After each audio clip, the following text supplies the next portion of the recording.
Hello my friends, welcome back to Garhdo Goes Geek. On today's episode, we are going to be covering a Star Trek adjacent property, because it was recently Star Trek Day, and last year obviously I did my big Star Trek franchise special, but this year I'm going to celebrate another show that has recently had its own milestone, which is its 5th anniversary. And that is the Seth MacFarlane show, The Orville. It's very close to Star Trek, it's a lot of fun, and I have a lot to say about it. Mostly positive. So let's go.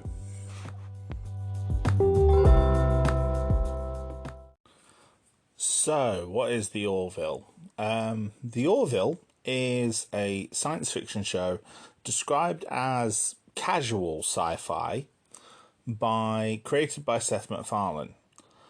Seth MacFarlane, even if you have only just a cursory glance at his at shows like Family Guy or American Dad, it becomes very clear that he is a fan of old Star Trek. Like, there is a lot of Star Trek references, and you know, he's brought members of the Star Trek cast in to play themselves or to play other characters on Family Guy and American Dad. You know, he's a big Star Trek fan. He even appeared as a recurring character in a couple of episodes of Star Trek Enterprise. This is how much of a Star Trek fan he is. He actually worked to be in Star Trek himself. Now, he once said that he always wanted to do a science fiction show ever since he was a kid. And, you know, in 2016, he decided that the timing feels right and that this is going to be something special. Now, he's described The Orville as being inspired by Twilight Zone and Star Trek. I think less the Twilight Zone, although in terms of the more accessibility of the sci-fi concepts, I can see why why Twilight Zone is an inspiration. But it's got a very clear wearing its inspiration on its sleeve for Star Trek, specifically the Next Generation era of Star Trek, which was the era between 1987 and 2004. Not 2004, sorry. Yes, 2004. Where Next Generation up to Enterprise were on television. So Next Generation, Deep Space Nine, Voyager, and Star Trek Enterprise. Which is, I think, generally considered the best phase of Star Trek. Especially in the modern era.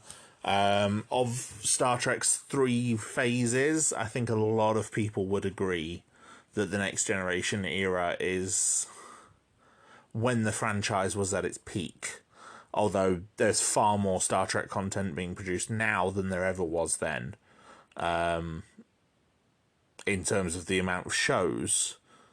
But there were far more episodes being produced then, so quality-wise, they were perhaps a bit more varied, with the exception of Deep Space Nine. Deep Space Nine is solid. Go and watch it if you haven't already. It's incredible.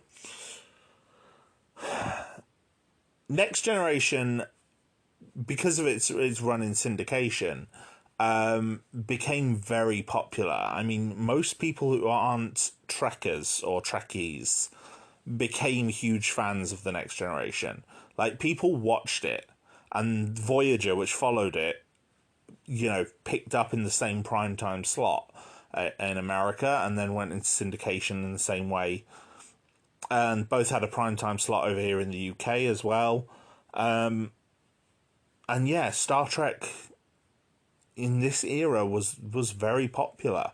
You know, characters like Picard, Data, Worf, Riker, even Janeway and Seven of Nine, they became household names. People knew who they were in just the same way that people knew who Kirk and Spock were in the generation beforehand. And the inspiration from that era of Star Trek is so clear in The Orville. it's very, very clear to see that the characters are inspired by that, even sharing certain archetypes, which I'll get to in a bit. Now, MacFarlane was encouraged to write the series and sell it off of the back of the success of Guardians of the Galaxy and Deadpool, both of which had mixed sort of comedy and sci-fi, and become very successful, very accessible. And he pitched it to Fox because Fox is his longtime partner at this point. You know, he's worked with them for several animated shows, so it makes sense. And I think as well several films at this point. So it made sense to work with them. And so Fox greenlit it and approved it, and Orville went into production. Seth MacFarlane gave himself a starring role, understandably. His starring role was revealed to be Ed Mercer, the captain of the Orville, and Adrianne Palicki was cast as his ex-wife and newly appointed first officer, Kelly Grayson. For those who don't know Adrianne Palicki's work, the main thing I recognise her from is Agents of S.H.I.E.L.D., but she was also in Friday Night Lights as well. She's very good in this. I quite enjoy her in this. Scott Grimes, who does the voice of Steve Smith in American Dad, which shocked me when I read that because Steve is a kid and I didn't imagine that voice coming out of that face. He was cast as Gordon Malloy, who is Ed's best friend, and is assigned as the pilot for the Orville. Several other members joined the cast, including one Star Trek veteran, which was Penny Johnson-Gerald, who played the character of Cassidy Yates in Star Trek Deep Space Nine. I'll discuss the casting and a bit more in a bit when I'm going to talk about the characters. Filming started in... Well, filming started in sort of 2017. Production of the pilot in late 2016. Jon Favreau signed on to direct the pilot. And several other Star Trek veterans joined behind the scenes. Jonathan Frakes and Robert Duncan McNeil, the actors for William Riker and Tom Paris, both of whom had also directed episodes within Star Trek. Each directed an episode of season 1 of The Orville. And 4 episodes were directed by Brannon Braga, a long-time Star Trek writer who began on The Next Generation and ended up becoming a producer on Voyager and co-creator of Enterprise. Brannon Braga was very well known in Star Trek for his more horror-focused episodes. A lot of the more spooky episodes had his name on, especially in The Next Generation. He was great. Some of his work in Star Trek was a bit hit and miss. His work on Enterprise especially wasn't his best. I think he was, like many people involved in Star Trek at that point, he was becoming a bit burnt out. But when he was good, he was very good, and he ends up contributing some of the better episodes of season 1 of The Orville. Now, Seth MacFarlane wrote the pilot himself, and it was given a order for a 13-episode season. He quickly wrote a second script, and then was helped by a colleague, David A. Goodman, on a third. And then they started to hire a writing staff. Brannon Braga and Goodman became executive producers and writers. They also brought in a group of writers that were described by Goodman as half comedy writers and half drama writers. Cherry Chiva Pravat Damrong, Wellesley Wild, Liz Heldens, and Andrew Bormanis. Now, I know Chiva Pravat Damrong is also a writer on a writer and producer on the animated Seth MacFarlane shows. So obviously she was brought in from that. And then obviously a lot of the others are, other talented writers in the industry. Wellesley Wild co-wrote Ted and actually left after the first season to run the reboot of Animaniacs. Heldens had worked on projects at Universal and NBC, including Mercy and Deception, and she actually left to jumpstart her own show in 2018, which is called The Passage, although stayed on in a consulting role throughout most of season 2. Andrea Manis, meanwhile, was a science consultant on Star Trek. He got the job in 1993, worked on the 7th season of The Next Generation, Voyager, Deep Space Nine, and the 2 films Star Trek Generations and Star Trek First Contact, working quite heavily with Brannon Braga. He also became a co-producer on Enterprise and wrote a number of episodes for Voyager and Enterprise as well. So obviously he was bringing that more Star Trek pedigree, someone who'd actually been involved in Star Trek as part of the writing team. And looking at his list of credits, he's actually been involved in writing several of my favourite episodes in this show, which obviously I will get to talking about.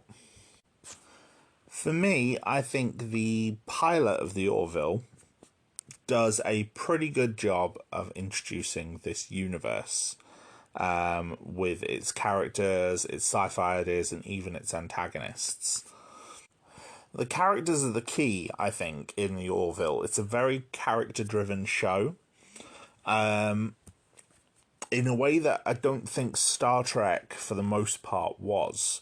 Star Trek was very much, a ship on a mission, and we got to learn about the crew, but they weren't necessarily the driving force. They were passengers that we became interested in and sort of anchors for the plot. In The Orville, the pilot very quickly establishes Kelly and Ed and their relationship, how Kelly's infidelity led to their divorce and put Ed on a path where, he's sort of consumed by self-doubt, until he's finally given a chance to prove himself and become the captain of an exploratory vessel for the Planetary Union, called the Orville. It's a mid-range ship. And he gets sent out there with a new crew. Now, most of the crew of the Orville are already established. They've been the crew of the ship for a while. He does bring some new faces with him. Firstly, Gordon, then Kelly, who is assigned as his first officer, much to his ire initially, and also Dr. Claire Finn, played by Penny Johnson-Gerald, who she describes it as saying she always takes a posting where she feels like she's needed, and she has a feeling she'll be needed on the Orville, which is an interesting way of putting it. For their first mission, they're sent to a science base, which has developed a new temporal field, and while there, they clash with an antagonist of the Planetary Union, which is the Krill. The Krill are aliens that we learn a lot more about later on. They're in these imposing black suits, flying very angular green ships. They come down to the planet, they try and take the device, Ed and his crew fight them off. And yeah, it's like I said, very much inspired by TNG era Star Trek. MacFarlane's love of the franchise sort of shines through it, and I think it should feel very familiar to any Star Trek fan. The characters are all introduced quite well. We meet, I'll talk a bit more about the characters in a minute, but we talk about, we meet Bortus, we meet John, we meet Alara, we meet Isaac. who are all kind of established on the Orville and get developed quite well, I think. Introduced quite well. A lot of their development comes later on.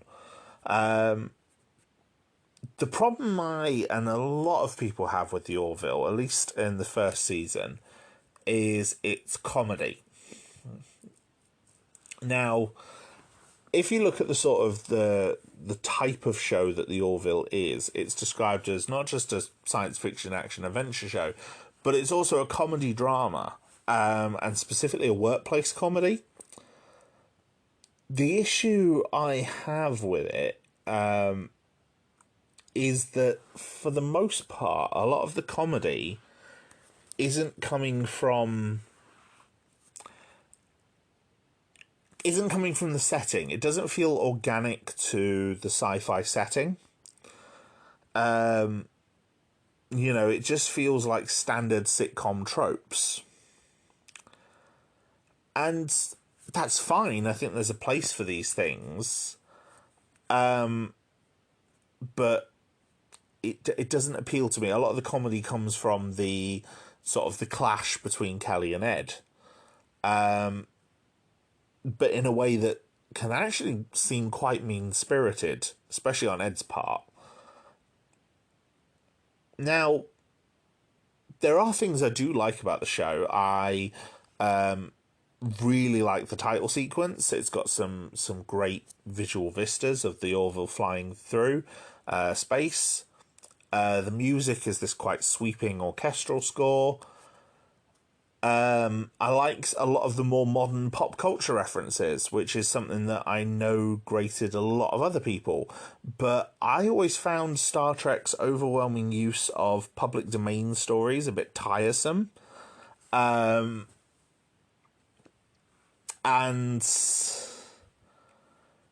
there's different ways of doing things like that, and I think the Orville strikes a nice balance. And in later episodes, we'll see it kind of subvert some of TNG's staples. For example, in the Orville, they have a karaoke night at the bar instead of doing a poetry recital or performing an old play like a Shakespeare play. And I think it works a bit better. You could argue it's a bit more lowbrow, but also it's a science fiction show, and I don't think it dates the show because they do make a lot of references that even to us still seem old. There's the same sort of references that you might see on something like Family Guy, especially in its early seasons, where it's referencing pop culture that would have been seen on syndicated television. I mean, there are some more modern references in there as well, but, some more modern idioms especially. But nothing I think that really hurts the show. And some of the alien designs, especially in this first episode, sort of establish that it's different to Star Trek as well, because they're a lot more elaborate than the sort of things we see in Star Trek. Star Trek has a habit of, often parodied habit, of having humanoid characters with, like, things stuck on their faces. We'd have humans with bits stuck on their faces. Human type characters with forehead ridges or pointed ears or elaborate lizard makeup, but nothing really bizarre. And a lot of other sci-fi shows sort of echoed this at the time, like Babylon 5, for example. But some of the alien designs in this are far more elaborate. They have more in common with the kind of elaborate puppetry and prosthetics of something like Star Wars or Farscape. And then there's even occasional CGI characters like Yaphet, who I'll mention in a bit. So, I don't think it's a bad show. And I think it establishes itself very well. The rest of the season, I'm a bit muddled on. I do think it's the worst season overall of the three we've had so far, for reasons that I'll get into. I'm going to discuss all of the episodes individually. But it was apparently all planned. Seth MacFarlane actually penned more light-hearted scripts for the first half of the season to secure the funding from Fox. He says the early episodes were an experiment to get the response we wanted from the studio. And, this led to them being given the time and resources to film more complex scenes later on. They worried that because of Seth MacFarlane's name being attached, that audiences wouldn't accept anything less than Family Guy in space. And I don't think it's quite that bad. Not that Family Guy is a bad show, but I don't think it's a great show anymore. It's definitely had its high points. But it's also had some very low points as well, as any show has that's gone that long, especially a comedy show.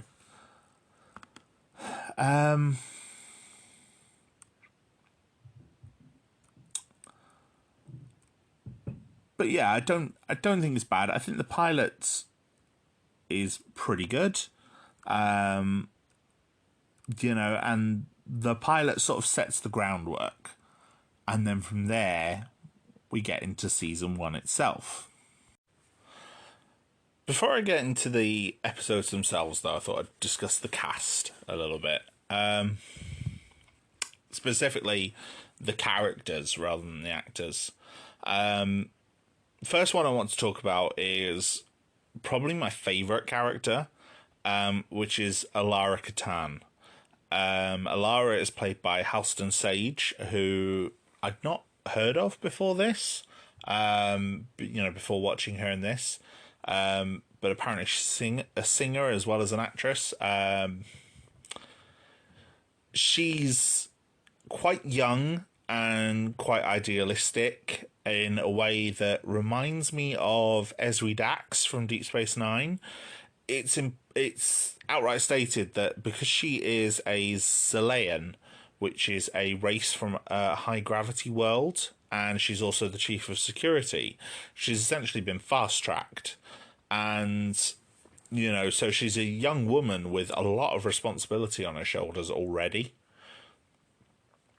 And I think she gets some very good development quite early on, which helps to endear her towards me, towards the audience in general.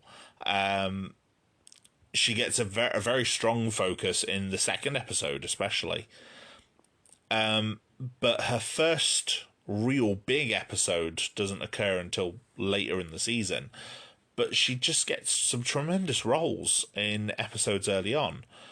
So command performance is one that's more heavily focused on her. Gives her a great lot of development as she ends up having to command the ship. Because Bortus is unavailable and Ed and Kelly have gone missing. And, I think she does a brilliant job in that. She gets quite a lot to do in the fourth episode, if the stars should appear.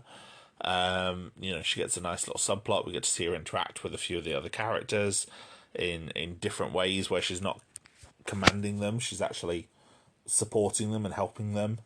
And then she goes on to have a lot of great roles in later episodes in season 1 as well, which I'll get to when I discuss them. I'll sort of discuss the characters first, then I'll discuss the episodes.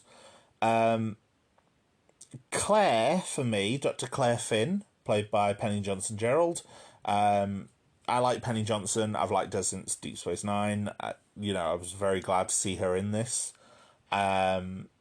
She's a lot more of a support role early on, but, being the ship's doctor. But unlike, for example, Beverly Crusher, who she shares a lot in common with, especially in the early seasons, she's a single mother, she's the doctor of the ship, she's a bit more, I want to say matronly, but that makes it sound very old. Motherly, I suppose. You know, she's concerned about the crew. She comes to them with problems. You know, she listens. They come to her with problems, I should say. You know, so she has a lot in common with Beverly Crusher from Star Trek: The Next Generation, and so similar to Beverly, she shares kind of a support role in a lot of early episodes. But she soon becomes one of my favourites among the cast, especially when we get a look into her family life and we meet her children, Ty and Marcus, who go on to become recurring characters throughout the show. And by the end of season 1, she'd cemented herself as one of my favourites, and that just continued in season 2 and 3, for more plot-specific reasons, which I'll come to later. Another standout among the cast is Bortus. He is played by Peter Macon. He is a Moclan. Moclans are, you know, large, very dour, very serious. You know, they don't use contractions. They're kind of speaking in kind of monotone voice. And, you know, very clearly inspired by someone like Worf. But they've got extra wrinkles as well. Like, they are a monogendered species, like the Asari in Mass Effect. Except in this, they're all tall men. You know, or they seem that way at first. There's plot reasons about that. And Bortus is great. I think he gets some very brilliant development at key moments, and he's also given an ongoing storyline quite early. You know, we see his partner Clyden, who is his mate, and Clyden. Well, I'll come to Clyden in a minute. He's one of my least favourites characters in season 1, especially among the recurring cast. You know, he's a bit of a... Actually, no, I'll discuss him now. He's a bit of a difficult character. He's... Unlike... You know, Bortus actually serves on the ship. He's a member of the crew. Clyden isn't. And Clyden, in a lot of ways, is a very traditional Moclan. He's played by Chad L. Coleman, by the way, who played Tyrese in The Walking Dead and has had roles in The Wire and a few other things. He's a great actor. Very good to see him in this. You know... Like I said, Clyden is a very traditional Moclan in a lot of ways, which makes him a lot more antagonistic in most of the Moclan-focused episodes. Because the Moclan storyline is very similar to the Klingons in a lot of ways, from Star Trek Next Generation. You know, where they're allies, but... there's also issues with them, and in the same way that boiled over into a Klingon civil war in early seasons of Next Generation, it leads to things with the Moclans happening here as well. But Clyden does get some moments of warmth as well. You know, some moments where he's quite funny, some moments where we see a genuine love between him and Bortus, and especially with the addition of their child, Topa. Now, Topa is born female, and it's revealed that certain Moclans are born female every generation. It's a very rare thing. And Topa can have a corrective surgery to turn them male. And, you know, it's revealed that Clyden used to be female. He was born female as well. And he only found out about it when he was grown. And he's very much in favour of Topa getting the surgery, while Bortus, mainly because of his interactions with the crew members, becomes more conflicted. Now, they're clearly trying to do allegories for a whole load of different things, especially trans issues, but also female empowerment and, influencing a cultural decision of another race. And so I think the original metaphor gets very muddled. And the final episode, this is about a girl, which is the third episode of season 1, becomes a woman empowerment episode. Despite Ed raising the very, very good question, which unfortunately goes unanswered in the show, of whether they are right to judge the Moclans by human standards. Because the Moclans aren't human. To them, they are a race of all males. And so Topa is, an abnormality which they see to be corrected. Should they have the right to say that, women's rights and all that? As I said, it's very, very muddled. It raises some interesting questions, but I don't think it does it very well. And the episode was quite rightly dragged through the mud a bit for it. But we'll come to that in a minute. Ed and Kelly are pretty much the two leads. They have some great chemistry at times, even if I do have some issues with how the comedy between them is handled.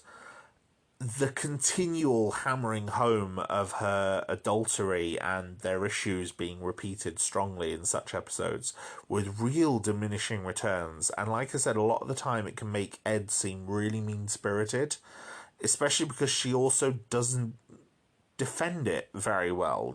She turned to another person because Ed wasn't there. It takes two people to make a relationship work, and it also takes two people to make a relationship fail. And I think Ed gets let off quite easily. But they do develop into a real genuine friendship by the end of season 1. And I really like it. I like their relationship as it develops. I don't want them to end up back together. I think that was something that was probably suggested earlier on, but I really hope they don't ever do that. I think the show would kind of jump the shark for me if they ever truly got back together. I will say Ed is a surprisingly good captain. I don't think Seth MacFarlane is the best actor, necessarily. His line delivery sometimes can feel a bit stilted. But he's really trying, and it means that Ed, when he's trying, when he does well, Ed actually has some quite genuine empathy and some pretty good leadership qualities. And Kelly as well is this amazingly strong presence and an amazingly capable leader. They take the Star Trek original series approach of having the captain and the first officer go on away missions a lot. Sometimes together, sometimes separately. And it means there are some brilliant moments for them both to shine in, like, the action roles as well. And we also get to see, actual Star Trek, science fiction political stuff. We get to see First Contact in one episode, and it works quite well. They're pretty good. They are, and they make a good team together, I think. Two of the other characters, Gordon Malloy is the pilot. He is one of Ed's longest friends. He knows all the details about Ed and Kelly. And he's described as the best pilot in the fleet. And, Ed being able to get him for the Orville is also kind of seen as a bit of a coup on Ed's part. He's partnered quite early on in season 1 with John Lamar. John Lamar is played by Jay Lee. He is essentially, he initially comes across as kind of laid back and a bit dumb and a bit of a, you know, as an African American man, sometimes he can feel like a bit of a stereotype. You know, not me as an African American, as him as an African American, he can sometimes feel like a bit of a stereotype. That we've seen dozens of times, the kind of the grifter, you know, sort of shirking responsibility. And, you know, they have a friendship which is quite fun and feels quite genuine and real. But, although, despite with some very generic humour sometimes. But John then gets developed towards the end of season 1 and into season 2 when he becomes the chief engineer, which develops his character dramatically. He suddenly takes on the responsibility that he has and really kind of becomes a better character. They say in this, the Planetary Union, like the Federation in Star Trek, is a moneyless society. They don't work to get paid. They work not to better humanity in quite such a noble way as Star Trek said it, but more in, you know, a person's wealth is defined by... I have to find the actual quote. Bear with me. A person's wealth is determined by their individual achievements, not their monetary value. Their currency is reputation. And so it's revealed that John is actually, like, really intelligent. And so Kelly volunteers him to become the new chief engineer. And he excels at it. And it really does dramatically change his character and makes him much closer as an analogue to Geordi LaForge from Star Trek The Next Generation, which I think was deliberate. You know, going from the helmsman to the chief engineer. Although who doesn't want to be LeVar Burton? You know, the guy's awesome. And yeah, it does develop him dramatically and sort of keeps him away from the bridge a lot, but gives him also a team of engineers, a recurring cast that we get to see him interact with. So that's always fun as well. Gordon, however, remains quite a similar character, quite a static character, who we don't get really a good look at until much later on. And by the time we do, the character that he most closely resembles for me, you know, for me anyway, is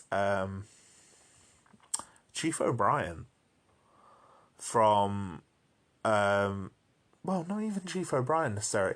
He's like a mixture of, you know, the standard everyman that Chief O'Brien embodied in Star Trek Deep Space Nine, but also the kind of lonely old soul that you got with Julian Bashir in Deep Space Nine as well. The kind of, you know, unlucky in love, just kind of drifting by, friend to everybody type. He feels like a very potent mixture of those two characters when you get into it. The final member of the main cast is Isaac. Isaac is a robot, you know, an android. He comes from a race called the Kaylon. Now, the Kaylon are researching other races to gain an advantage. Like, he explicitly says this. And so he becomes almost like an anti-Data.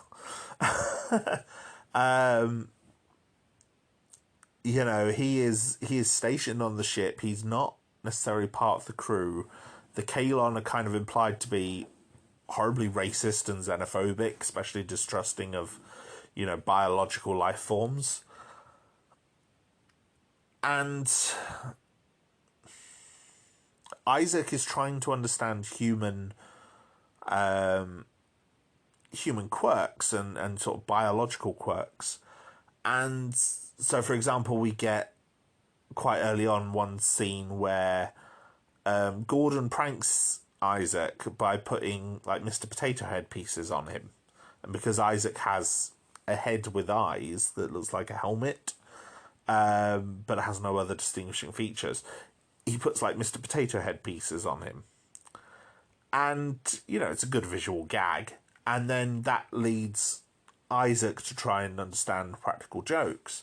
And Gordon says he has to spring a joke on him that's unexpected and happens all of a sudden, and something that I'm not expecting. And so Isaac cuts his leg off, which is like a really bizarre overreaction. Like Gordon wakes up one morning and gets out of bed and falls to the floor because he's only got 1.5 legs. And Isaac's like surgically amputated it in the night and hidden it around the ship. And it felt like a real genuine misunderstanding played for comedy, like a more extreme version of a scene in Star Trek Generations where Data trying to understand why Worf was dropped in the water is funny, is told by Beverly that it's a joke and proceeds to push Beverly in the water, which becomes mean-spirited because there was no humour in it. It was just, he just cruelly pushes her in the water. But, you know, it's a similar sort of misunderstanding, but played to a different extreme. Although the leg dropping in during a serious scene later on, I could have done without. It was good to see where it was, but it didn't need to drop through the ceiling during an emotional scene. You know, quite a tense scene for the plot of that episode. Regarding the extended cast, I already mentioned Clyden. This show does build an extended cast of recurring characters. I mentioned Clyden. We also had Marcus and Ty, who are Claire's children. Marcus is the older one, Ty is the younger one. They don't appear until quite late in season 1, but they're very interesting, and Claire's relationship with them feels so genuine. Apparently the two actors playing the boys were like teaching her Fortnite dances, because apparently Penny Johnson Gerald dances to sort of exercise for the day. So they were teaching her Fortnite dances, which I just think is so sweet, you know, and gives them behind the scenes that kind of that family relationship and dynamic where, you know, there's an interaction. That's the sort of thing a family would do, and I like it. A lot of the other characters, though, feel like comic relief. And the problem with that, especially in season 1, is there's a lot of comic relief characters, but the show is also very funny. It's a comedy show. At least at first. The comedy does fall by the wayside as the show goes on, for reasons that I'll come to. And so that makes the actual comic relief characters stand out a bit more. Yaphet is probably the main one. He is played by Norm Macdonald, who sadly passed away before season 3 aired. He is a CGI gelatin. He basically looks like green jello with a mouth. And he's voiced by Norm Macdonald, who's worked with Seth MacFarlane for years. He voiced Death on Family Guy. And he's got a great voice for the character. It works really well. He's comic relief. He grows on you, I think, especially because he's pursuing Claire, and his affection for her does actually seem quite genuine, especially in the early season. Another Family Guy alum who repeats as a comic relief character is Mike Henry, who voices Cleveland. and appears as a character called Dan. Dan has quite a large, bulbous head, and he's one of the alien engineers. He was a comic relief character I kind of struggled with a lot more, especially in the beginning. But as the rest of the series kind of moves away from comedy later on, I actually started to find him more enjoyable. I actually started to... there was an episode towards the end of season 3. Towards the end of season 2, sorry. And it's like the past few episodes hadn't been funny. And then Dan appears and, makes a joke. And I actually felt pleased to see him, which I wasn't expecting at all, but was actually quite welcome. And then, of course, as well as Topper, Marcus, Ty, there's other recurring characters. We get a bartender called Olix, who is played by Jason Alexander, who played George Costanza in Seinfeld. And they really help the ship to feel real and to feel lived in. And it becomes the equal of some of Star Trek's best recurring cast members. Obviously, the pinnacle for that in Star Trek is Deep Space Nine, which has a huge recurring cast that just keeps reappearing, especially in its later seasons. Characters like Martok, Nog, Rom, Lita, who just keep reappearing. Garak as well, especially. But also other Star Trek greats like Barclay, who, you might see once or twice a season, if you are lucky, but is just a great character. So, yeah, I like it. I also, before I get into the rest of season 1, I wanted to say I really appreciate the mix between the sort of episodic sci-fi adventures that you get in this with these ongoing character arcs. The characters as I've described them now are sort of how they appear quite early on. They do change. These characters do change quite a lot, and I've already kind of touched on some of it. And it feels very similar to me to sort of Star Trek Deep Space Nine, especially, but also Lower Decks to some cases as well, where you do have the more episodic adventures, but ongoing plot threads and developing characters, especially in Deep Space Nine. I think if you're a fan of what the Orville's become, definitely watch Deep Space Nine. And those two shows, Deep Space Nine to me is the pinnacle of Star Trek. It shows what a good sci-fi show could be, and I think it echoes a lot of trends that we saw in shows like Battlestar Galactica, Farscape, Babylon 5, where you can have these episodic adventures, but those episodic adventures don't just happen in a vacuum. And sometimes more long-form storytelling will take a hold. And, Star Trek Next Generation did this as well. I already mentioned the ongoing Klingon Civil War. That's introduced as a plot thread in Season 3 and culminates in Season 5. But then that leads, even then, in Season 5 towards... more issues with the Romulans and, the changing of the political power in the quadrant,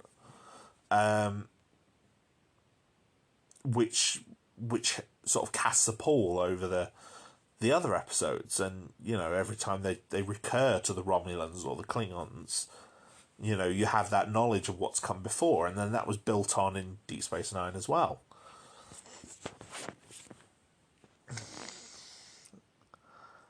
I think if the show had taken a sitcom approach and really sort of embraced that comedy feeling, where everything kind of resets at the end, to me, that would have been a waste. And that would have felt, to me, a lot more like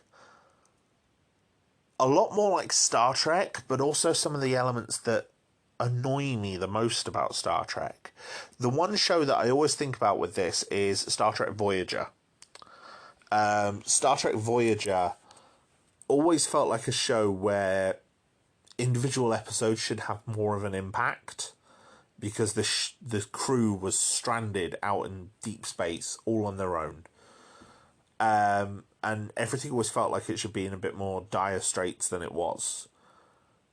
But it was not uncommon for, at the end of the episode, everything to be back to normal by the start of the next one. And that was because it was following in the same sort of mould that Star Trek The Next Generation did. Whereas Deep Space Nine, which was also airing at the time, was having these ongoing consequences and these developing characters. And the characters in Voyager did develop to an extent, but you'd also get episodes where, like, a character trait would be revealed in that episode. They'd go through an arc regarding that character trait or that piece of character history within that episode, and then it would never be mentioned again. Whereas Deep Space Nine and then Enterprise both took different approaches where the characters would actually change and develop. Not all the characters. There was a bit of a mishandling of some members of the cast, which I'm quite glad that Orville doesn't have. I think Orville handles its cast very, very well. But yeah, that's just one of my issues with it. There's also, I forgot to mention when I was talking about recurring characters, there's also a set of recurring admirals. And Star Trek especially has a trope of, like, the evil admiral. The main recurring admiral that we get is Victor Garber from Legends of Tomorrow, playing Admiral Halsey. And he's quite good. He's very good. I quite like him. He's got this sort of paternal friendship with Ed and Kelly. You get the feeling that he's quite close to them, quite attached to them. There's also a couple of other admirals who recur, like Admiral Perry, played by Ted Danson, who appears in season 2, and Admiral Ozawa, who's played by Kelly Hugh. And again, both quite good. None of them fall into the evil admiral trope. They all just very well developed characters. And so, yeah, they're a lot of fun. And I quite like seeing them. They're not... They seem to be on the character's side. The evil admiral trope got very, very tired in Star Trek. Admirals, yes, they're distant, they're not on the ship, but they should still be supporting the people on the ship. So, yeah. It's nice having them as well. And they do get development. They do get storylines in some cases. But yes, I am glad it doesn't fall prey to the sitcom style trope of everything resets. Things have consequences. Some things don't always have the consequences they perhaps should, and some things you wish maybe would get followed up on. But there's been season 3 especially, quite a lot of season 3's episodes are callbacks to incidents that have happened earlier on. Sometimes more than one incident that's happened earlier on. And it definitely becomes a strength of the show. Also, neat little aside, I really like the uniform design for this show. It's very much inspired by Star Trek, again, with the bright primary colours. There's also a lot of black in it, so again, very much Star Trek Next Generation with the lot of black and the big coloured panels on the suit jacket. But one thing I really, really like is they denote all the command officers by unique colour, which in this case is blue, and for the admirals it's like a purple.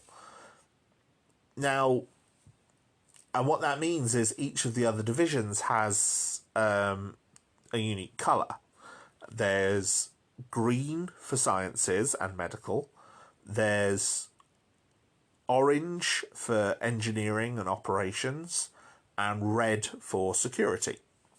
Now, at a glance, sometimes the scarlet red for the security and the orange can kind of blend together, but it is quite a light orange. I wish maybe it would be a bit more golden, maybe, but then, create more of an easy distinction at a distance. But then that also might have felt a bit too similar to Star Trek for them to consider that. The blue, however, and the purple for the admirals means that all of the command and flag officers have a different uniform colour to the crew under their command, which was one of my nitpicks about Star Trek. We'd see officers in red all the time, like ensigns and lieutenants, all in red uniforms, but Picard and Riker also wore red. Sisko, Janeway, they all wore red. And so it meant that the command officers were wearing the same uniforms as the people under their command. And it meant they blended in. The commander should stand out so that everyone knows who to turn to in a crisis. And that's exactly what happens in this. Ed, Kelly, and Bortus have the blue uniforms. They're the only people in the crew of the Orville that do. And I love it. Ed is the captain, Kelly's the first officer, Bortus is the second officer. It makes sense. Even going back to the original series, Kirk had the same uniform colour as Sulu and Chekhov. He's their captain. Why is he not in a different colour? The only time he was in a different colour was when he wore his wrap shirt. But the only reason it looked like it was actually the same colour as it was being filmed. It looked like a different colour because of the way that the film at the time viewed the material on the standard tunic shirt. They were both actually green, but it just looked gold. So yeah, I quite like this. I think this is a nice touch. The only other time Star Trek really approached something similar to that, in my mind, apart from Kirk's wrap uniform, which was just accidental, was the white collars that they used in the films for Star Trek, the original series. But as they were all hidden by this red naval jacket, it became a real negligible difference. But yeah, in the films for those, the captains, plural, because there's Kirk, Scotty, and... Well, Kirk and Spock in the first few films, and Scotty in the latter few films, as well as Sulu in the final film, all have white collars, because they're wearing a white jumper underneath their military jacket. Whereas all the other characters are wearing colours, but all of their division colours in those films are kind of pastel, as opposed to, like I said, this scarlet navy jacket that they're wearing. Very much a naval style jacket. So yeah, having the blue uniforms, really like it. Makes them stand out, and I think it's a good idea in this. So, how is the rest of Season 1? Well, the second episode, Command Performance, which I've already mentioned previously, is much stronger than the pilot. Bortus steps away from his position as second officer because he has laid an egg and has to sit on it, which is the egg for Topa. After that, Ed and Kelly are then abducted by a very advanced race called the Calivan, where for a while it looks like they're in their old apartment. But it turns out they are actually in a zoo, a Calivan zoo. The Calivan, believing themselves better than other races, abduct these other races and put them into zoos. And that's exactly what happened with Ed and Kelly. They've been put into, a facsimile of their old apartment, and, they shared together on Earth, and put back into wedded life. And for the first night, they believe they are, they spend time reminiscing as they kind of acclimatize before the zoo is revealed to them. And then, obviously, because of this, and with Bortus out of action, Alara is put in command and has to sort of galvanize the crew into rescuing Ed and Kelly, while also grappling with her own self-doubt, which is very interesting. We see her clash with Gordon. We see her clash with some of the other crew. We see her taking shots of Chilean tequila to psych herself up before she has to make important decisions. It's very good. And of course, they do get rescued by the Calivan. They're able to, by the Calivan, from the Calivan. They have to treat with the Calivan by using Isaac, because Isaac, being a member of the Kalon, is the only person among the crew that the Calivan will respect. And yes, they meet with the Calivan zookeeper, and they manage to exchange the release of Ed and Kelly, and the human exhibit in the Calivan Zoo is replaced with reality television, which I think they're actually showing a clip from not Desperate Housewives, that's a fiction show, Real Housewives of wherever. It's two women arguing each other. I like that as a comedy twist. A lot of the comedy in this can be a bit hit or miss for me. That was one that actually worked. That did make me laugh the first time I saw it. But I also don't necessarily like the implication that they don't rescue other races from the zoo. But, especially when we see that there are children in the zoo and other people who are just being kept there.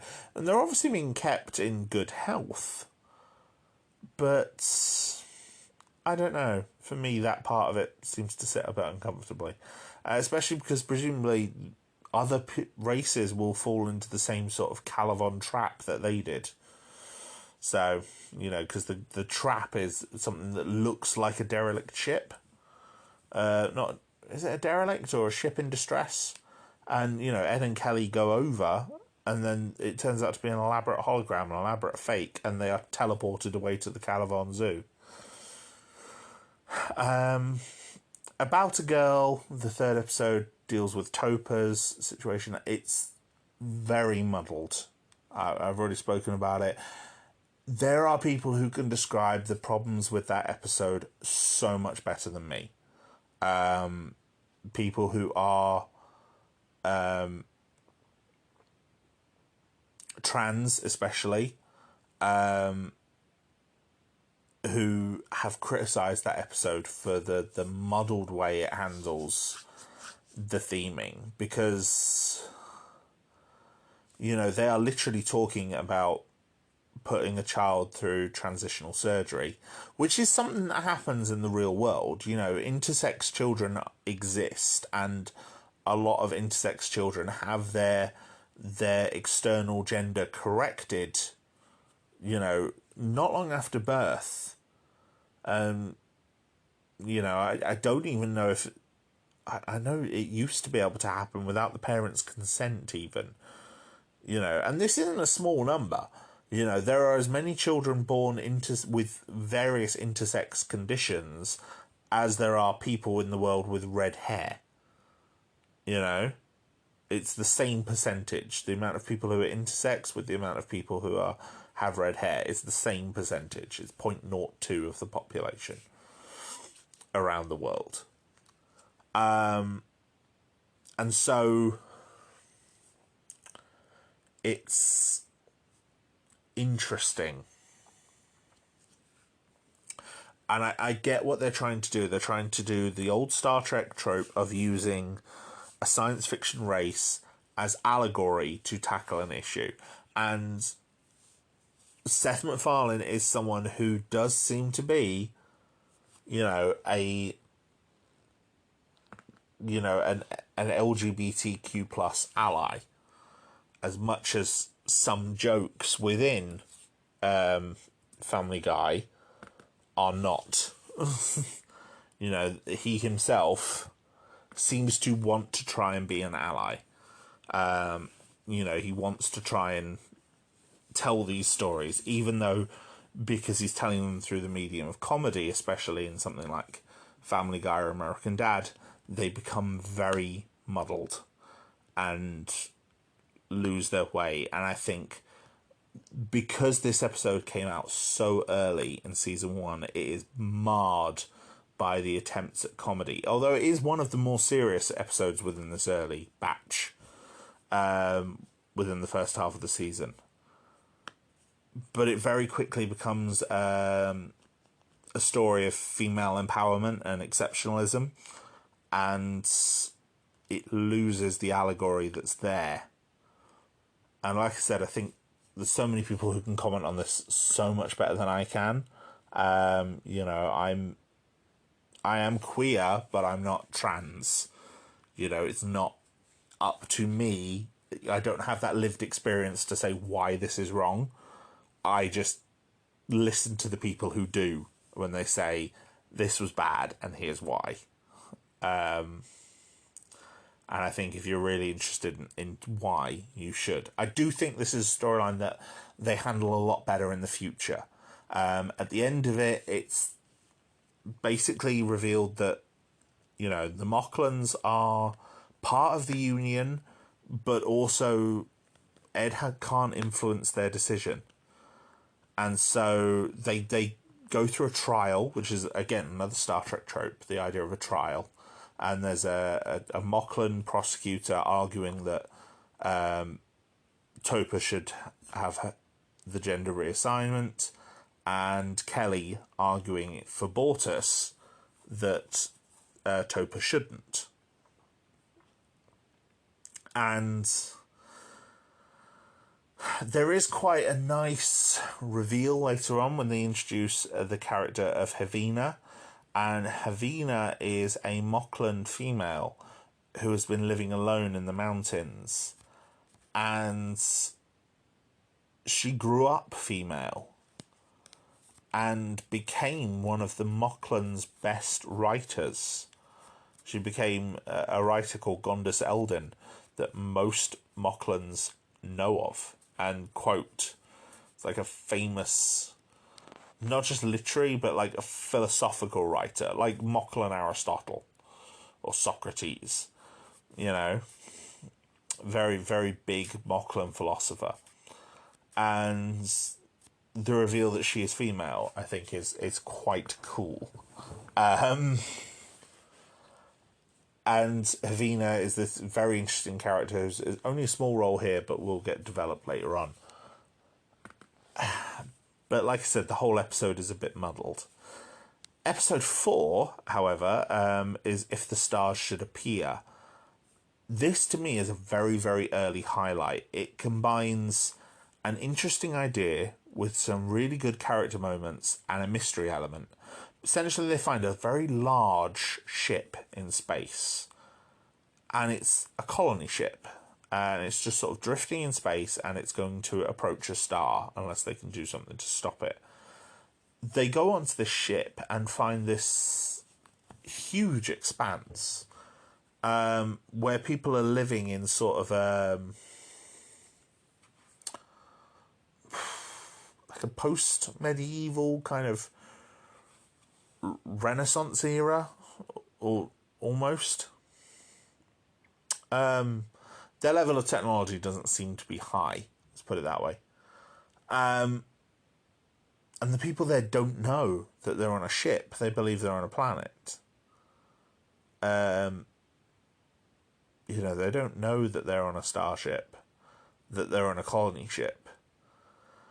But what they do have is a tyrannical governor, played by Robert Nepper, who is a great actor. I do like seeing him in things. He does character stuff very well.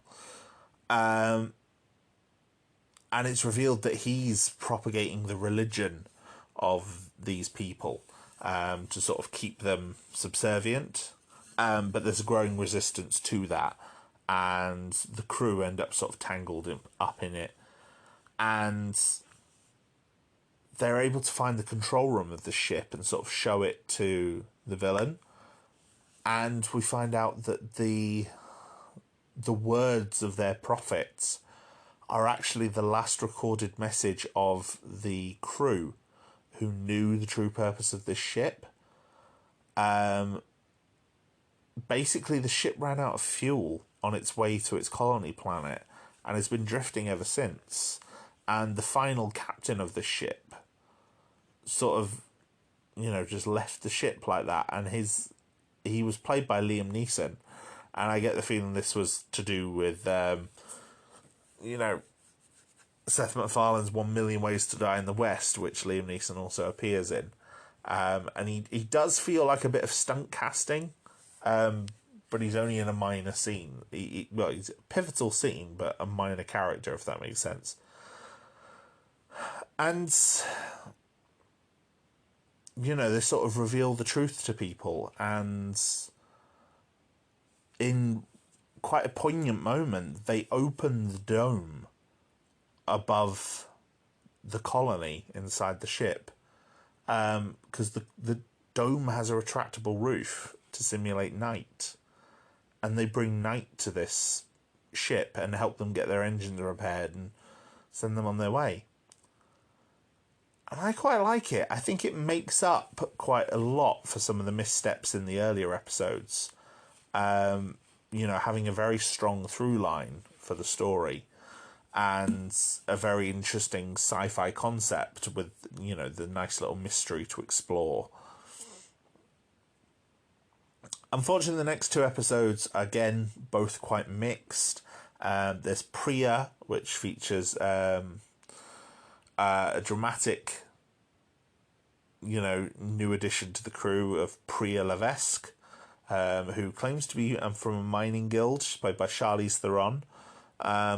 She claims to be from a mining guild, but actually ends up saving the Orville during a dark matter storm, and then reveals that they were supposed to die there, and she's actually from the future, and she's going to take them to the future and sell the ship.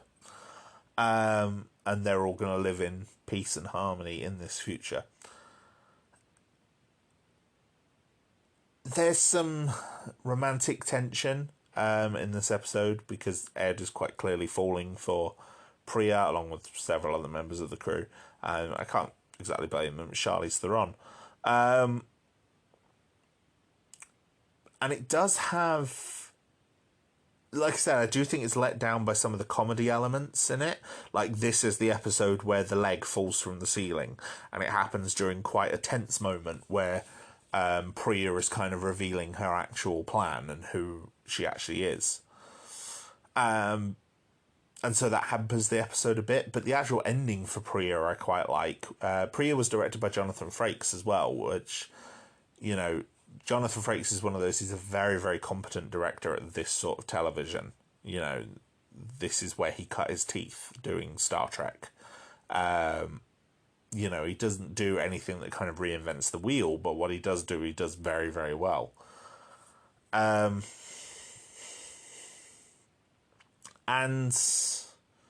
the end scene of Priya, where she kind of reveals the wormhole that she would use to take them to the future, and by this point they've regained control of the ship, and Ed says he's going to destroy that wormhole so that she can never come back, which they do. They destroy it, and she disappears in front of Ed, and it makes it kind of curious what, if anything, they remember about that episode due to the time paradox. Because if they remove Priya from the timeline, but the Orville clearly isn't destroyed. It didn't get destroyed in the dark matter storm because she flew them through it. So, very intriguing. Krill focuses on the Krill. Ed and Gordon are disguised as Krill and sent to board their ship. They're revealed to be a very religious race. They worship a god called Avis, and each of their ships has a holy book called the Ankana.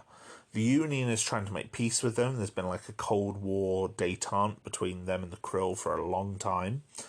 and Ed and Gordon are sent to steal the copy of the Ancana from another ship.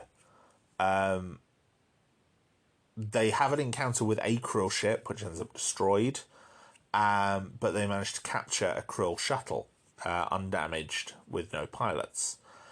They then board that. It's that which is what gives them the plan. They then go to the Krill ship, where they meet the crew. They learn about the command structure of the Krill, the fact that Krills all have like a religious leader on every ship, who's like one of the captain's chief advisors. They have children on the ship which are being trained in the art of war. And we get the introduction of Talea. Talea is a very, very good character. She's a female Krill, and she initially grows close to Ed in his Krill disguise. But then it's also revealed that she lost her brother on the ship that the Orville destroyed. And not just that, she's training the children on this ship, which then puts a wrinkle into Ed and Gordon's plans when they decide to kill the Krill because they found weapons of mass destruction on board the ship.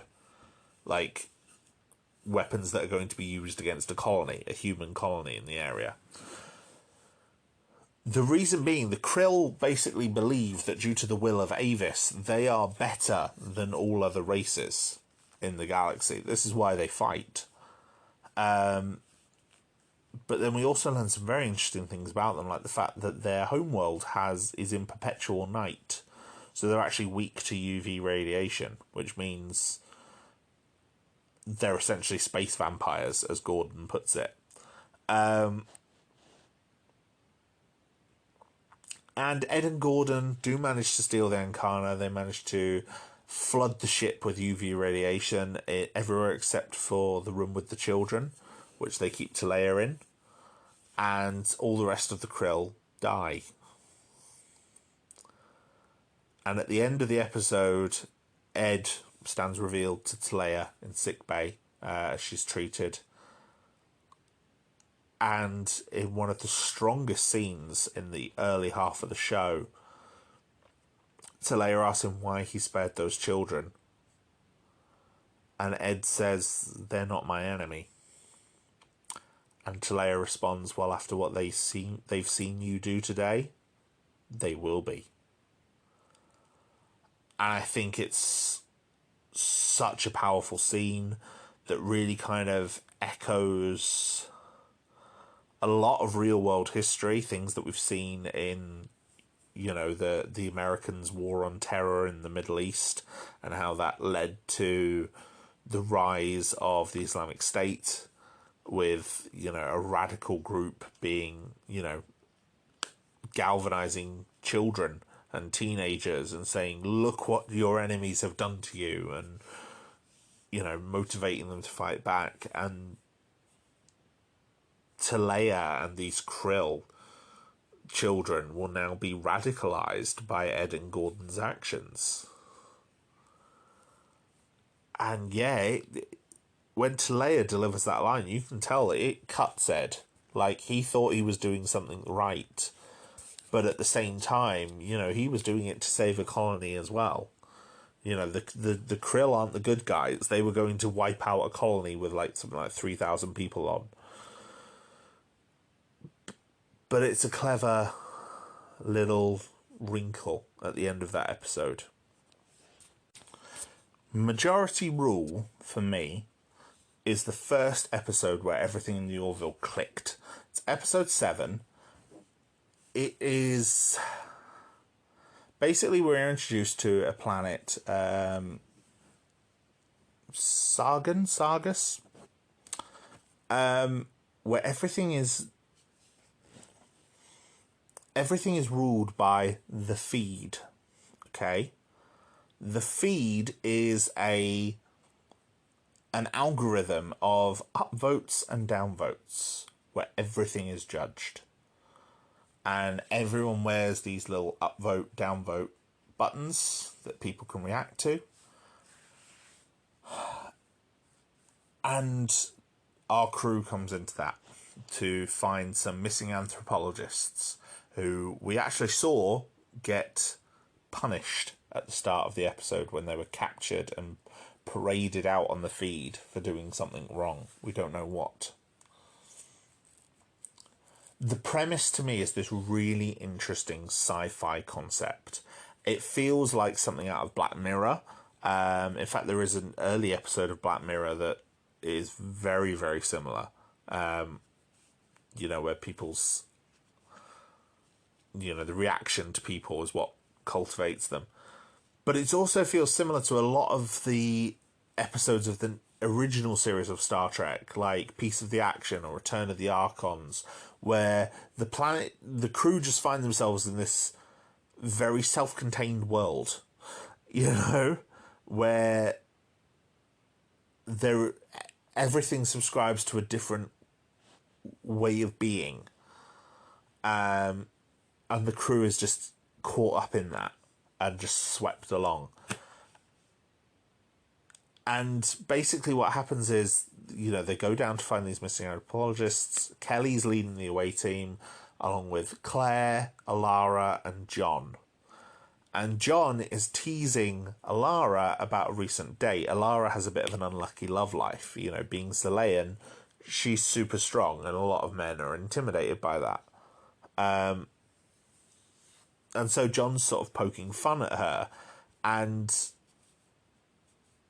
there was some comment about the latest beau that Alara has turned down being, dancing provocatively.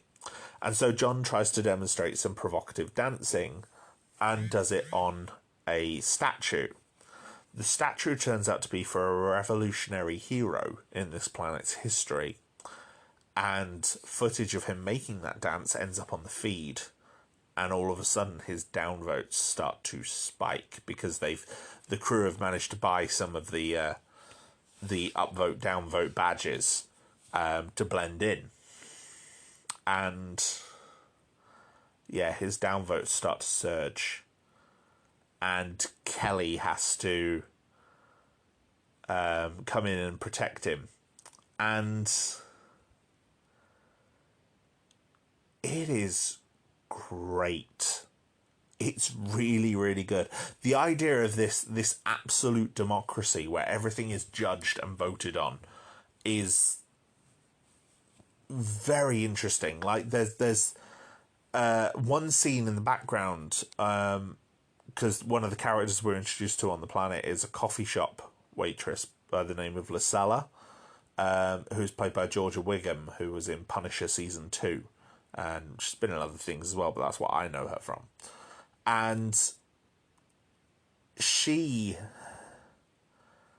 is she's a very good every woman to give us an insight into this planet. And there's a scene where she's in the coffee shop and someone on the TV is talking about, I forgot what it was. It might be climate change or something scientific anyway.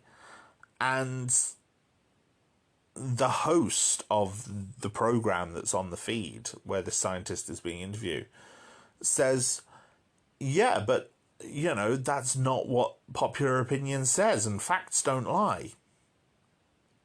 The whole idea of facts being what everyone has voted on, which means if something is uncomfortable, we can downvote it. And that's so similar to the sort of things that you see where, imagine if global warming was treated in that way here in the real world. It's a horrifying concept in some ways, but an amazing sci-fi one. There's no planetary leaders. Everyone is voted. All the decisions on what the laws are and what happens to people is all done through the feed, and all done through these upvotes and downvotes. Like, people upvote and downvote each other in the street by pressing other people's badges. people can be refused service if they have more than a certain amount of downvotes, regardless how many upvotes they have. And even when John is arrested, he's not given a lawyer, he's given a publicist. Someone who says he's going to take him on an apology tour. You know, that's how the justice system in this planet works. He goes on an apology tour, and if people decide he's sorry, he'll get away with it. And I just think it's a really great concept. It really clicked for me. The character work in it is brilliant. We get to see some pairs that we haven't seen before. Like we get to see John and Kelly being paired because she's kind of on his tour with him. We get to see Claire and Alara paired off together as they try and find the missing anthropologists. And they find that one of them is basically... one of them is dead, and the other one has been kind of lobotomized. And then Lucella ends up helping them sort of find him. And Lucella even ends up coming to the Orville after helping them, because she learns that Alara is an alien. She's Alara has some special makeup on her ears and her nose. You know, bits that make her non-human. And, you know, Lucella notices that, and they end up telling her the truth. They show her the technology. She comes up to the Orville with them and sees what things are like and helps them to save John with the help of Isaac. Isaac, like, hacks into the feed and starts uploading, you know, lies about John that will sway public opinion in his favour so he doesn't get lobotomized in the same way as the scientists. And I like it. I think it's very good. It's the last hurrah for old John in some ways, because his shift to chief engineer comes not long after this, and he becomes a much more responsible character. But I think that's also influenced because of what he went through in this episode. And I think it's a definite improvement upon the past few episodes. And like I said, for me, it's the one where the show clicks and you can truly see what the Orville is going to be. And it even ends in a really nice way. Lucella turns the feed off. The final shot of the show is her switched off television, as she's turned the feed off rather than downvote. You know, when we see her originally, she's on the phone in the opening of the episode, watching as the two scientists are being paraded on their own apology tour. And she says to her friend, what did they even do? They look guilty. But she doesn't know what they did, and yet she downvotes them anyway. She's that caught up in the rhetoric of the feed. But as a result of her experiences with the crew of the Orville, she turns the feed off. And I really like that. The next episode continues this strong run with Into the Fold. Into the Fold is another great episode. Isaac takes Claire, Marcus, and Ty in a shuttle. I think they're going camping. But something happens to the shuttle and they crash on quite a desolate world. But as they crash, the shuttle is separated. Claire is lost and Isaac ends up with the two children. And so Isaac ends up having to look after Ty and Marcus. But obviously, you know, there's things like Ty is scared. Ty is a young child at this point, and he is scared. But Isaac can't understand why he's scared and also can't comfort him. Meanwhile, Claire is kind of taken in by a lonely figure who describes the people of the planet as diseased. He says there's something in the water, a viral weapon that was unleashed, and it's in the water. And he's keeping Claire locked in a room to keep her safe, he says. He's played by Brian Thompson, who is another recurring Star Trek guest actor, and he's great in this. He was great in a lot of his Star Trek roles. He's been in so many things, so many geek projects.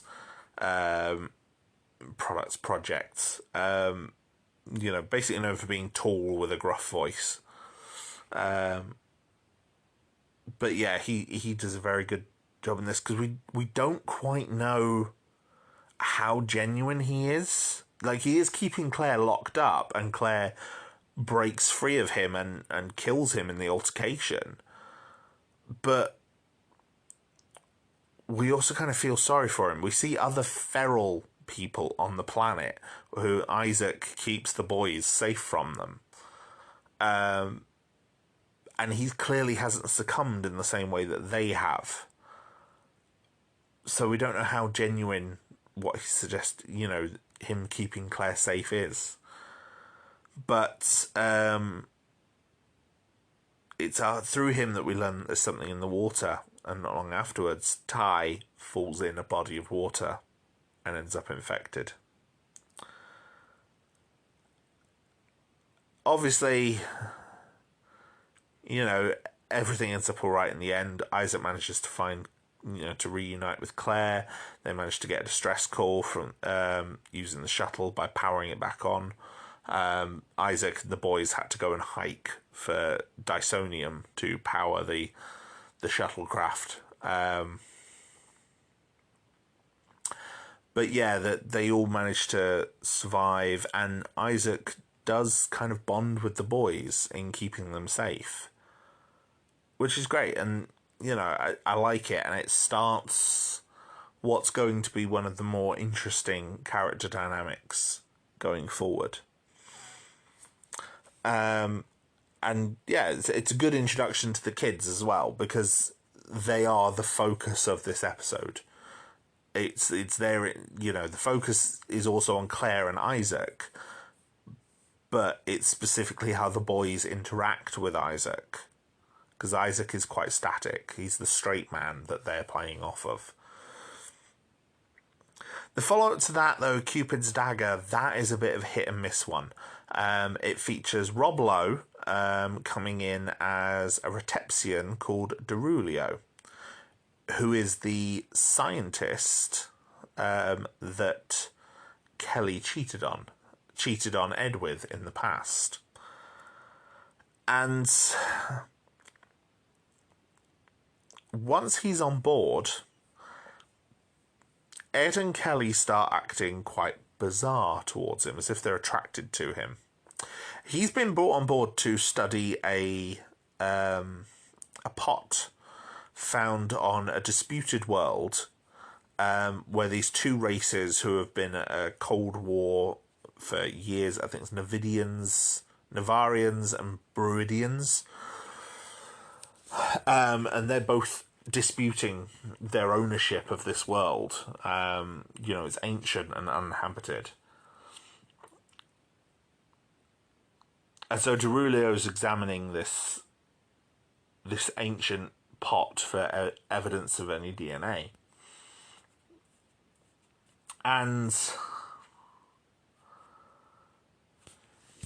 But at the same time, Derulio is in heat, we learn, and he is releasing a pheromone that is making characters, specifically Ed and Kelly, both very attracted to him. And he does actually sleep with them both, although they are clearly under the influence, which is very bizarre and a bit squicky.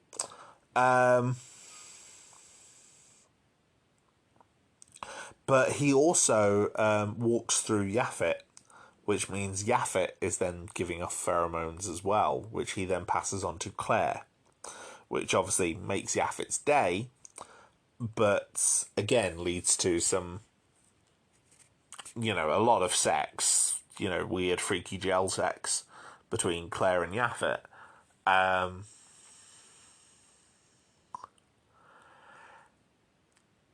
The actual episode itself, though, it's not great. Some of the comedy is it's a recurring trend of some of the comedy that was in the earlier episodes.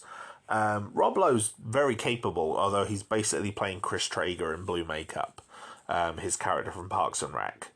He's a very similar character, just a bit more sex-driven than Chris Traeger was. And, they use his pheromones to create a nice resolution to the diplomatic issue, but also, Ed and Kelly shirk their duty because they're both pursuing Derulio. Like, when Derulio chooses Ed, Kelly leaves the bridge and drowns her sorrows in a large tub of ice cream and a bottle of wine, while Ed and Derulio are having sex. And so the two alien races end up in a battle. It's... yeah. It doesn't make the characters come off well, I don't think, and it's a shame.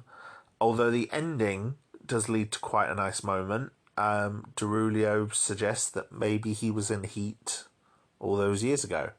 Well, I think it was only a couple of years ago at this point, when Kelly and Derulio met. And that leads into the season finale and puts a nice, intriguing wrinkle into Ed and Kelly's dynamic, where maybe she wasn't at fault for cheating on him. Although, like I've said, I do think Ed's getting off with a lot of potential blame. I mean, she still made the decision to cheat, but she felt driven to it because of Ed's disinterest in her. Adultery is a difficult one. I've been a victim of it myself in the past, and so I have very mixed feelings about it. I don't think it's right, but at the same time, I can understand why a person would be driven to adultery. So, yeah. And so I do find the situation that Ed and Kelly were in when that adultery happened understandable. I do think the story with the two alien races, though, does tend to take a back seat. But for the most part, when this episode is working for me, it reminds me of a lot of other Star Trek stories with pheromones making the crew act funny, like Deep Space Nine's Fascination or Enterprise's Bound, as well as some of the diplomatic episodes where they're trying to broker a peace. But it leans far too much to the comedy for my liking rather than the actual sci-fi stuff. My favourite episode of the season is the one that follows immediately after, though, which is Firestorm. Firestorm focuses very strongly on Alara. It is Alara's episode. It was directed by Brannon Braga. I think he also wrote it. And it shows it is a horror story.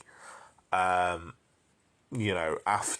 Alara hesitates during a crisis and, isn't able to come to the rescue of a crew member in time, he dies. And driven by guilt, she then starts being haunted. First of all by a scary clown, but then also other strange stuff starts happening. Like the floor in Kelly's quarters disappears just as she leaves Alara for the night, and Alara has to save her from a chasm of cavernous abyss.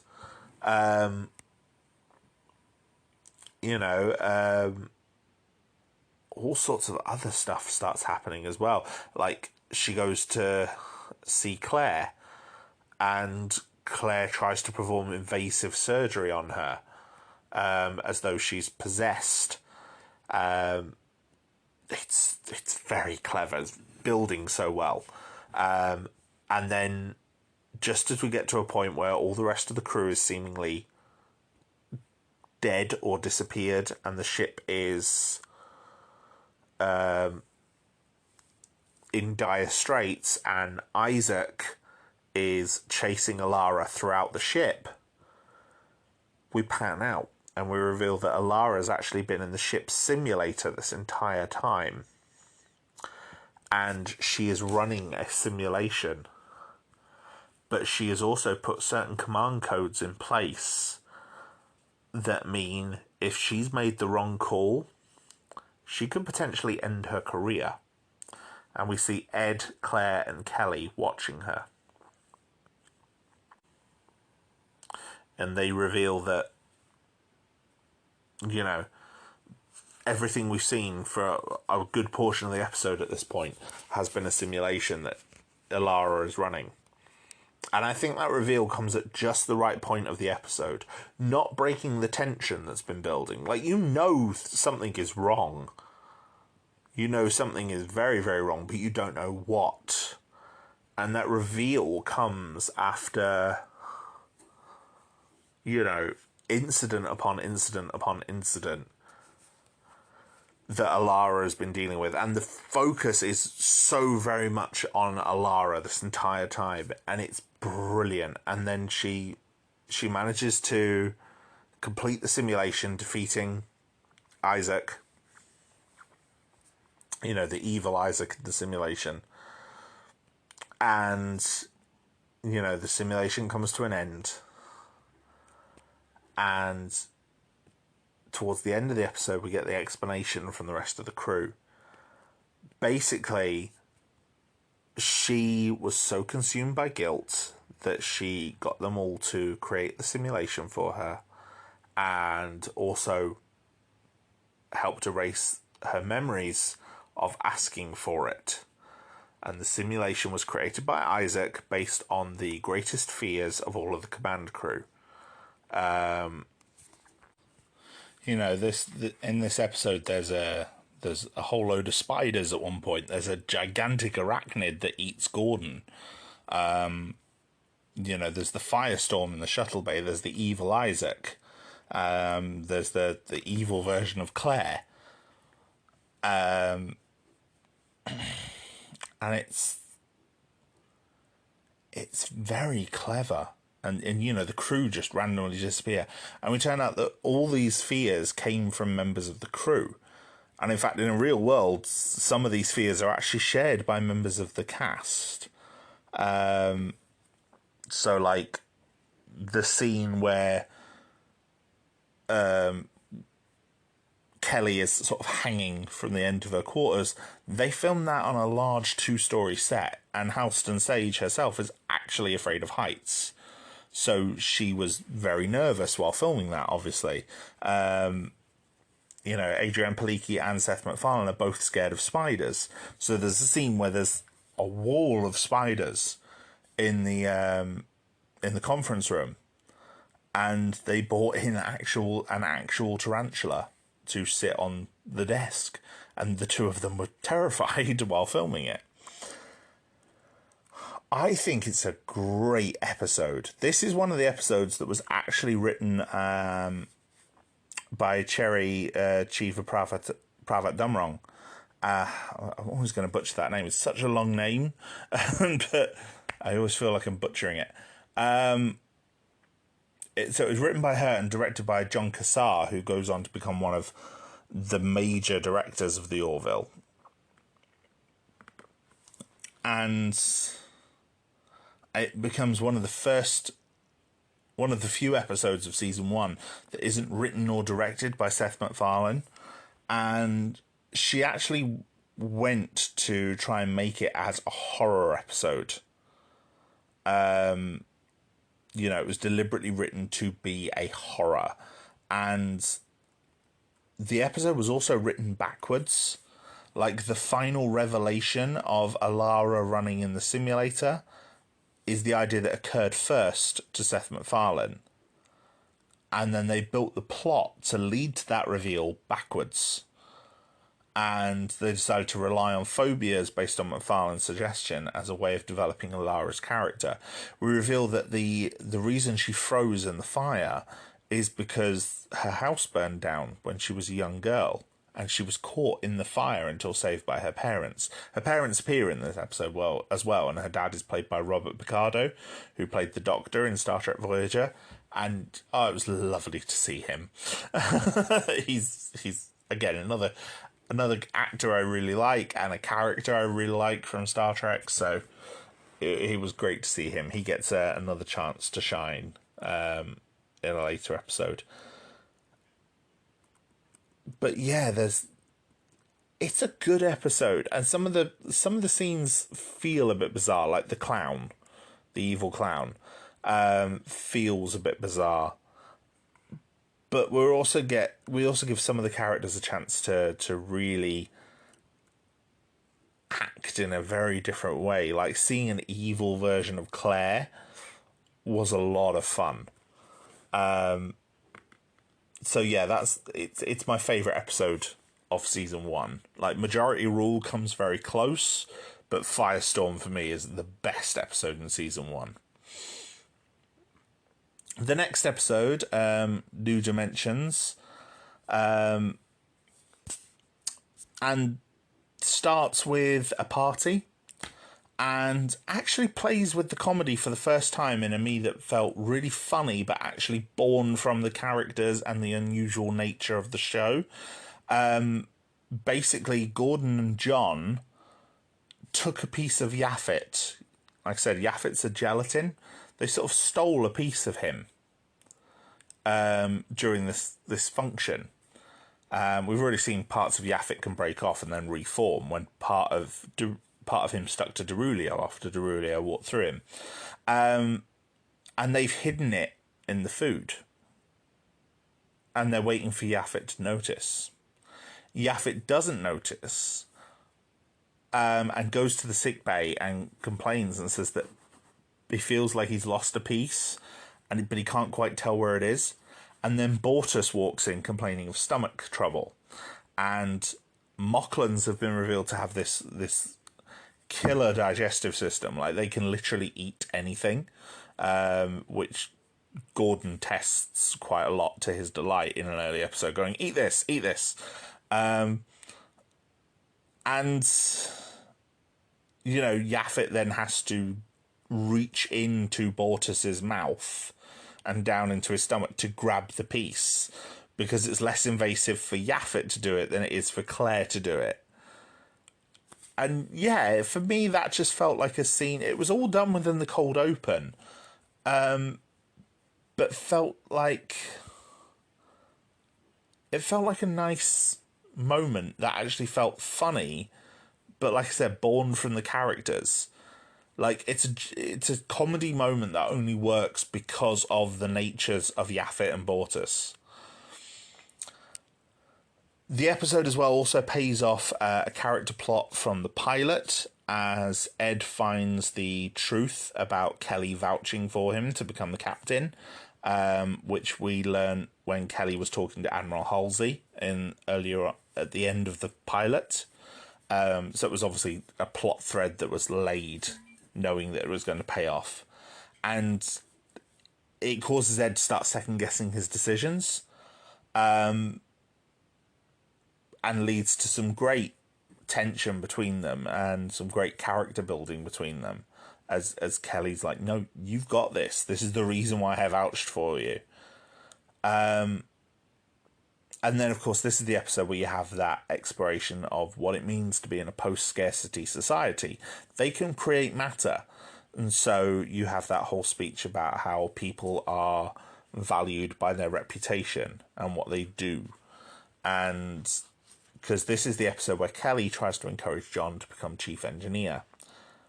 And we see him nervously trying to grapple with his team of engineers. But then also we see him excel at it. The Orville finds itself having to hide from the Krill in a plane of two-dimensional space. And they have to wrap the ship in a quantum bubble, which is what they use to go to their faster-than-light drive, to sort of keep them safe and stop them from being squashed. And the actual visualization of the two-dimensional space is amazing. It looks like a very brightly coloured circuit board, but it's very, very cool. And the Orville's just kind of flying through it. But of course, this then creates new tension on the ship, like physical tension on the ship. And so they have to find a way to, now they're stuck in two-dimensional space, escape from it. And John and Ed kind of, take a shuttle and do that. And it's a good growing moment for John, and as he starts to take on the role of the chief engineer, which is great. The season finale, Mad Idolatry, feels very similar to a couple of Star Trek episodes. Star Trek Voyager's Blink of an Eye and Deep Space Nine's Meridian. Basically, it's a planet that appears in our universe every 11 days, but then disappears. And when it returns, 700 years have passed within those 11 days. 700 years have passed on that planet. And, during an away team exploring this planet, Kelly heals a girl who suffers a nasty cut on her eye. And, the away team leave, the planet disappears. When the planet comes back, it's now in it's gone from a sort of early medieval to sort of Renaissance era. And Kelly is now being worshipped as a god, like the healer. Like, people get marked, and if the wound isn't healed, they're declared guilty. Like, that's what trials are on this world. It's very dark, that whole idea, and it remains... The story does some interesting things, like Kelly reveals herself to this world's equivalent of the Pope, and reveals the truth, and he vows that he will spread the truth, but is then killed before he can. So then the next time we see this planet, it's like the 20th century, and 20th, 21st century, and holy wars are being fought in Kelly's name around the globe. And it's a great episode exploring this sci-fi concept, because, like I said, Blink of an Eye did this concept as well in Voyager and did it very, very well. Blink of an Eye is one of my favourite Voyager episodes. But this episode, unlike that one, chooses one central character on the ship to focus on and shows how that affects her, by also having the ship directly have an impact on the planet. Voyager had an impact on the planet in Blink of an Eye. It was causing the earthquakes, but it was also seen as a star in the sky. So it was a more abstract concept. Whereas in this one, Kelly is actually being worshipped as a god. And that has an effect on Kelly's character, and even leads to, almost like a brief reconciliation between Ed and Kelly. But they choose not to pursue that relationship, while also resolving the issue at hand when they decide to leave Isaac in the... Yeah, they decide to leave Isaac in the 20th century version of the planet, and then the next time the planet reappears, it's hyper advanced, and they reveal that Isaac told them the truth, and they put the holy wars behind them, and they put their worship of Kelly behind them, and now they are very, very different. And yeah, it's nice. It's a nice sci-fi closer to the episode. And it's also bittersweet, because they say that they don't blame Kelly for what happened. They completely understand. But Kelly is shocked by the fact that she's caused, an international incident. She caused cultural contamination that irrevocably altered this planet. This planet's whole religious structure was based around her. And it's like what the knowledge of that does to her. what that can mean to you. And I think she wrestles with it quite well. And yeah, it's definitely one of the better episodes. It doesn't feel like a season finale. I think it does in some ways for the conclusion that it brings to sort of Ed and Kelly's character arc at this time in the series, which season 1 has been quite focused on. But in terms of an actual season finale, nothing of huge note happens. Just the inclusion of a very clever sci-fi plot. There was one other episode developed for season 1, but that was actually held back for season 2 due to issues with Fox's schedule, and so appears in early season 2, so we'll be talking about that in a bit. Season 1 wasn't particularly well received. It did quite well ratings-wise, but in terms of audience figures, not so much. The reviews were not kind. The consensus on Rotten Tomatoes said an odd jumble of campiness and sincerity, homage and satire. The Orville never quite achieves liftoff.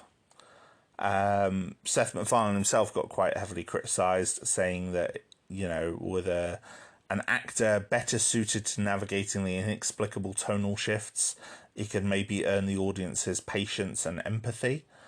IndieWire called it a rip-off of Star Trek, but also bankrupt creatively, morally, and ethically.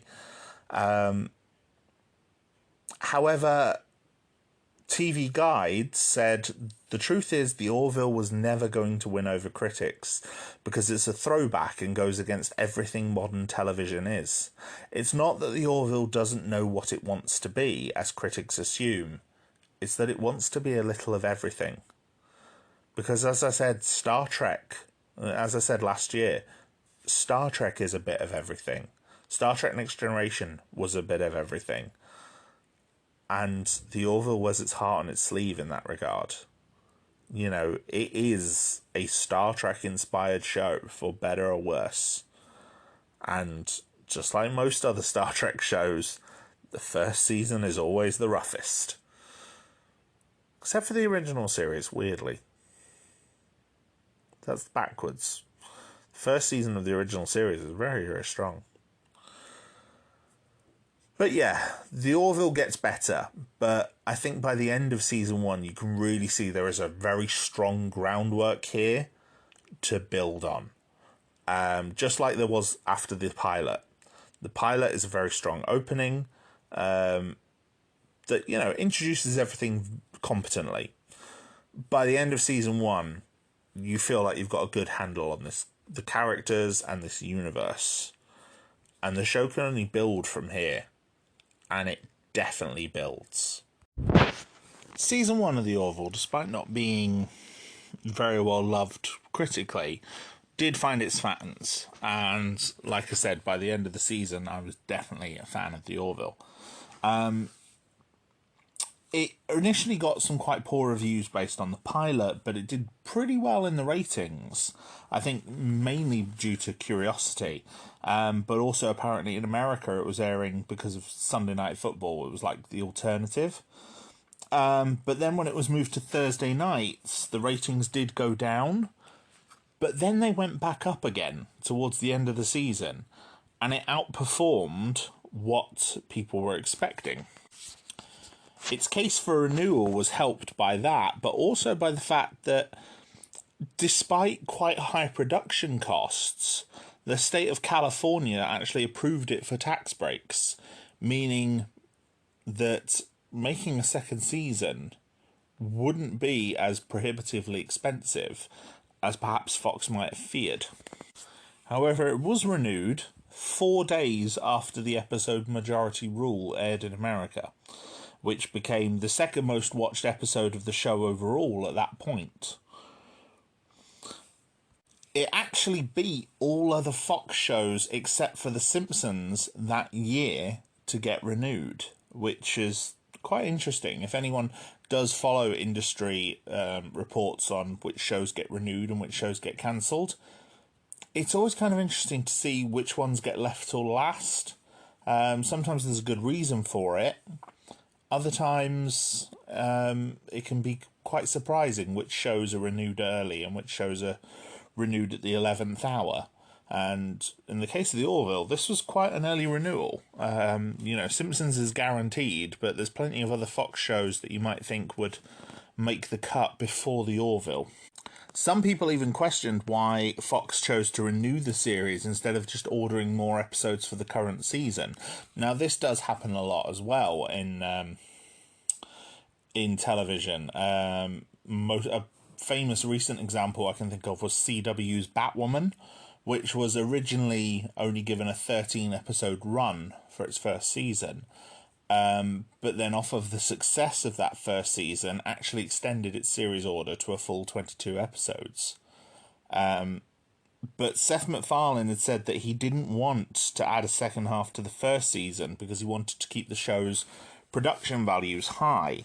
He said in recent years that he prefers the shorter seasons of the Orville because it prevents there being any filler. And I think that is a reasonable statement to make, because I do think there's a lot of filler episodes in the Star Trek seasons that are obviously the clear basis for this. A lot of Star Trek seasons, especially in the TNG era, ran for 26 episodes. And even in a series I love, like Deep Space Nine, there's always one or two bad episodes. The only exception I can think of where even the weakest episode that season is still pretty damn good is Star Trek Deep Space Nine Season 4, which features some of my favourite episodes on television, but also is just generally telling really good stories. But a lot of others, like Star Trek Next Generation Season 6, which is probably the best season of the Next Generation, has some real clunkers in that season, despite how many great episodes there are, because the show had really hit its stride by that point. So the writing team came together. They had one episode that they'd already filmed left, and then 13 new episodes to create. And they did make several writing changes. At Seth MacFarlane's suggestion, the writing team decided to pen more dramatic and less comedic scripts for Season 2. They would focus more on plot lines and character arcs to make them more continuous from episode to episode. Not quite in a serialized way, but in a way that there are definitely episodes that you may wish to know what happened previously. These episodes don't open with a previously on in the same way that a serialized television show does. But there's a very definite sense of continuity where the events in previous episodes can impact new episodes. And they would also decided to flesh out the lore of the series, paying attention to the nuts and bolts about locations and species.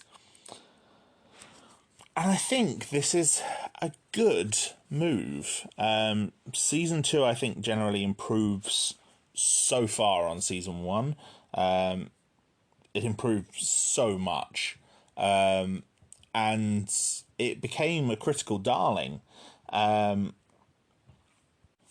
emphasis the show takes on drama and action is this huge departure from Season 1's light-hearted storytelling and kind of clumsy allegory. And Seth MacFarlane even said that this is the show he always wanted to make. He'd always planned to take the Orville in this direction. And it worked. The show was really highly praised by critics and television audiences. And Rotten Tomatoes awarded Season 2 a 100% certified fresh rating from critics. To which MacFarlane responded that critics always come out swinging when I do something new. You try to ignore it, but at the same time it's nice when you see that big, fat, nice round tomato and that 100%. And yeah, I think it's great. So what did season 2 differently? What did season 2 do differently to season 1? I want to get into that by kind of discussing some of the episodes as we go along. So the first episode, Geloja, is kind of a quiet affair and is one of the episodes that definitely feels like a hangover from season 1, despite not being the actual season 1 episode.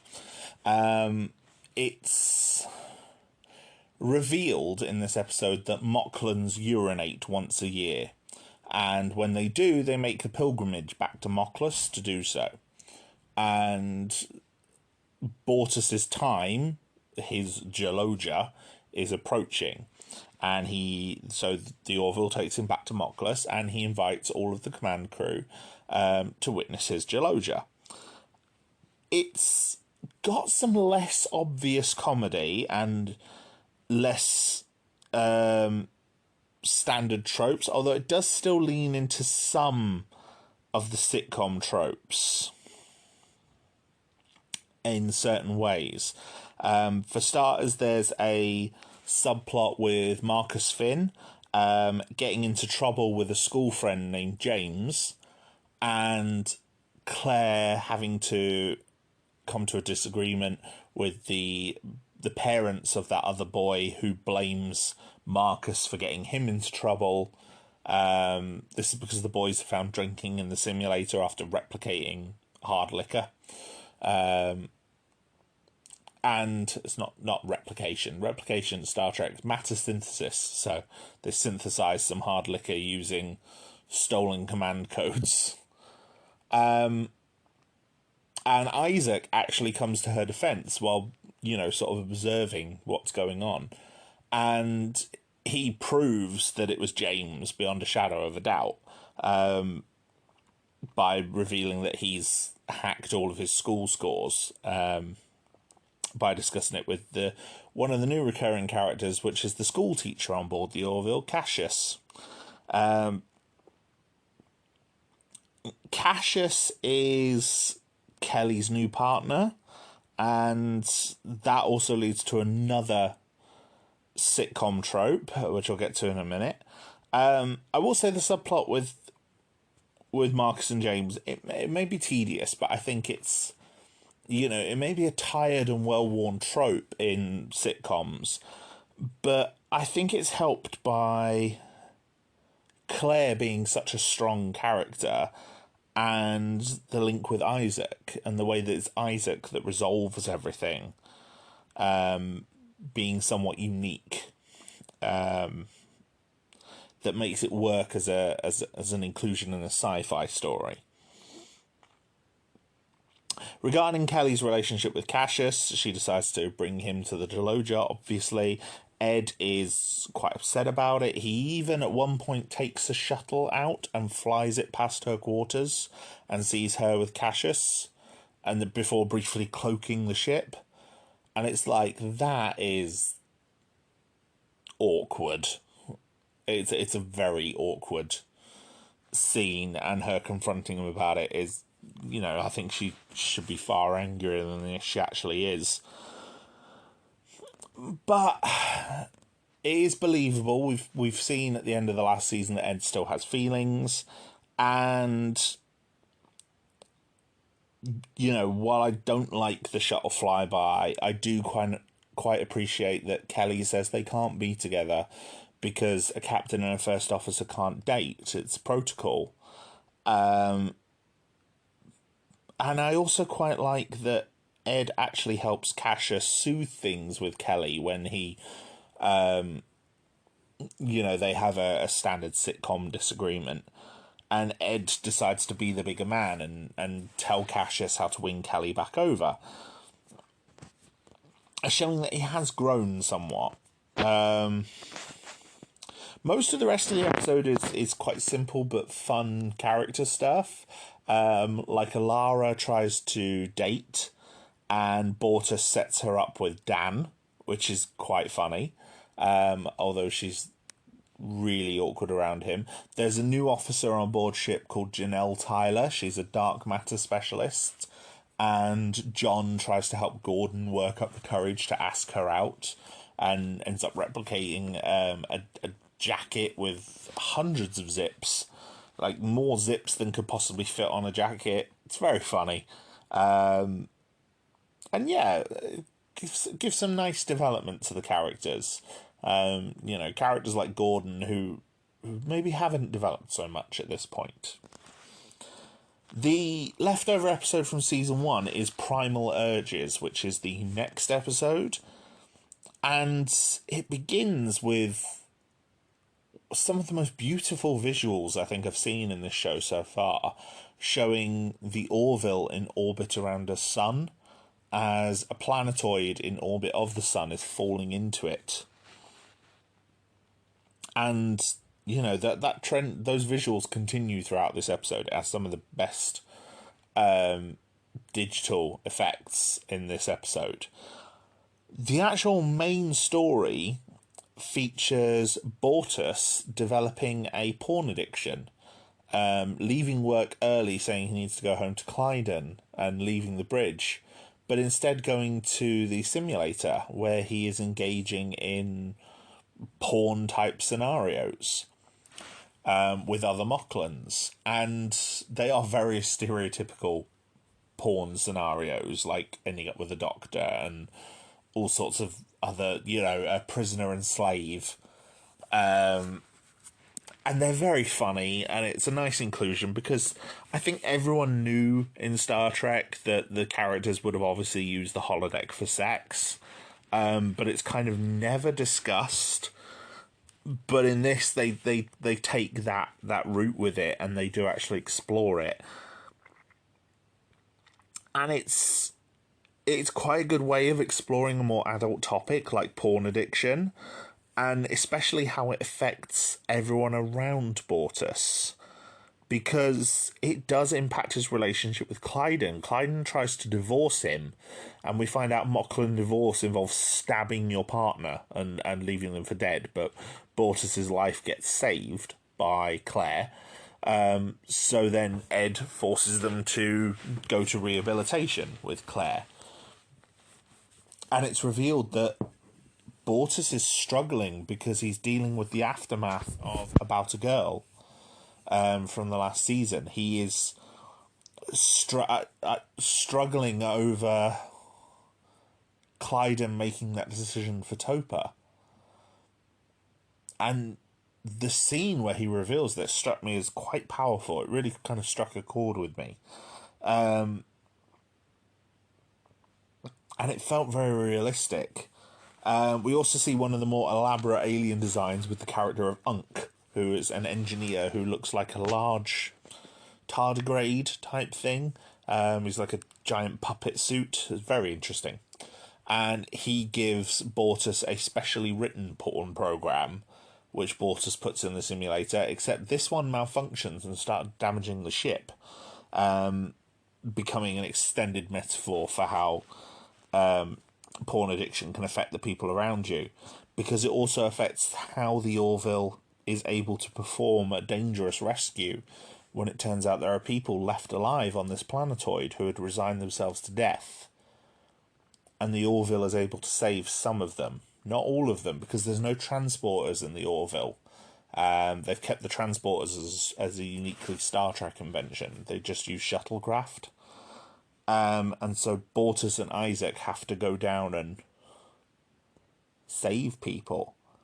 And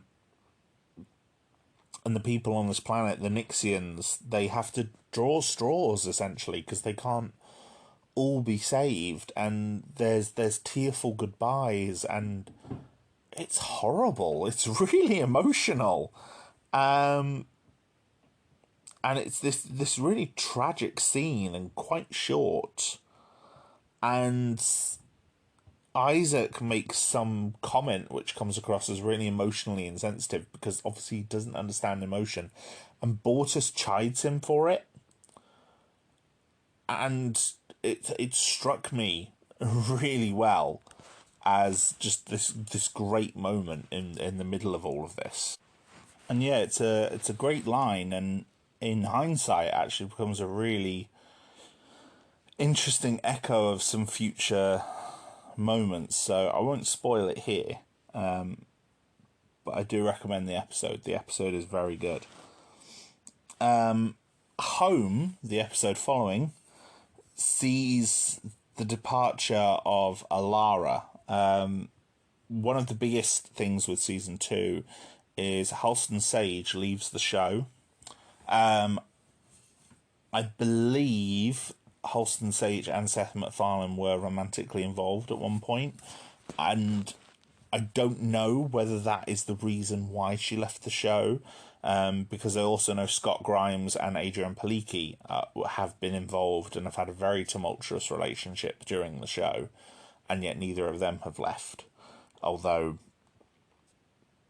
their characters maybe are a bit more integral than Alara is. And, you know, so she does leave the show in this episode, but she gets this whole episode focused on her first, which is called Home. And, you know, it means the loss of my favourite character in the show, but it's this great character-focused story to finish her character on.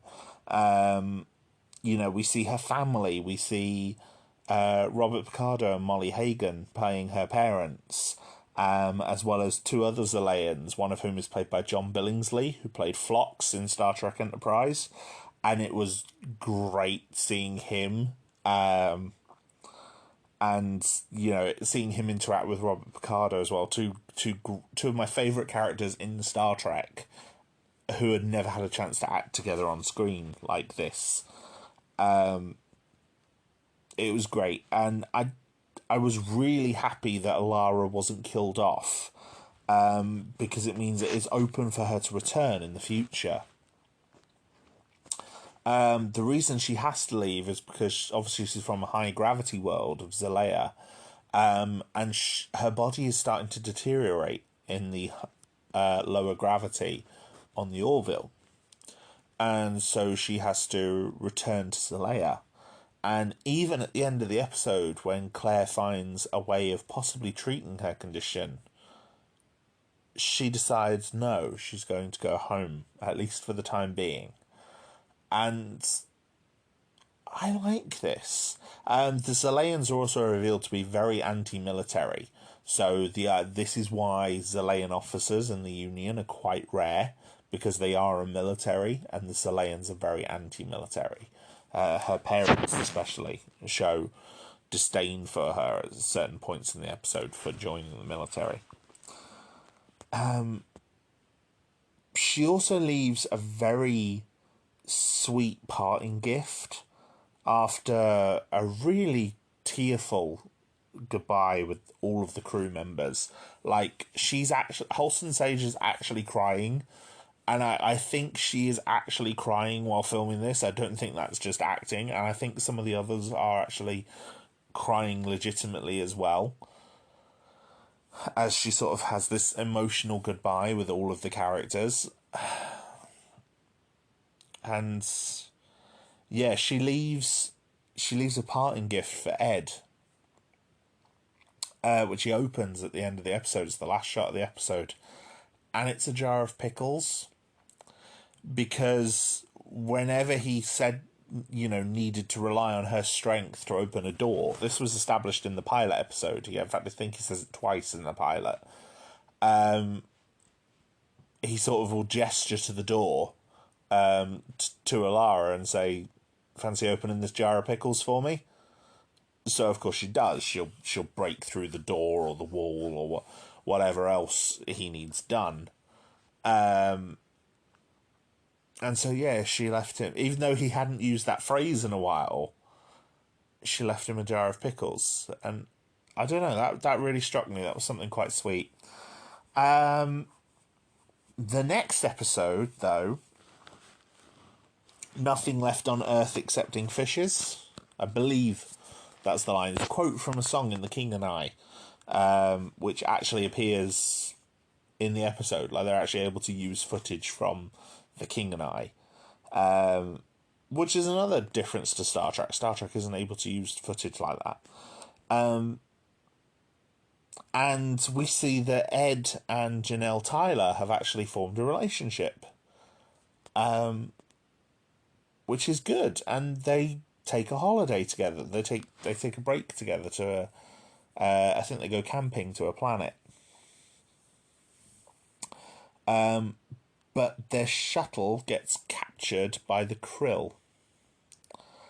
And while they're on the Krill ship, Ed is sort of shown Janelle being tortured and gives up a code. They're like interrogating him for command codes.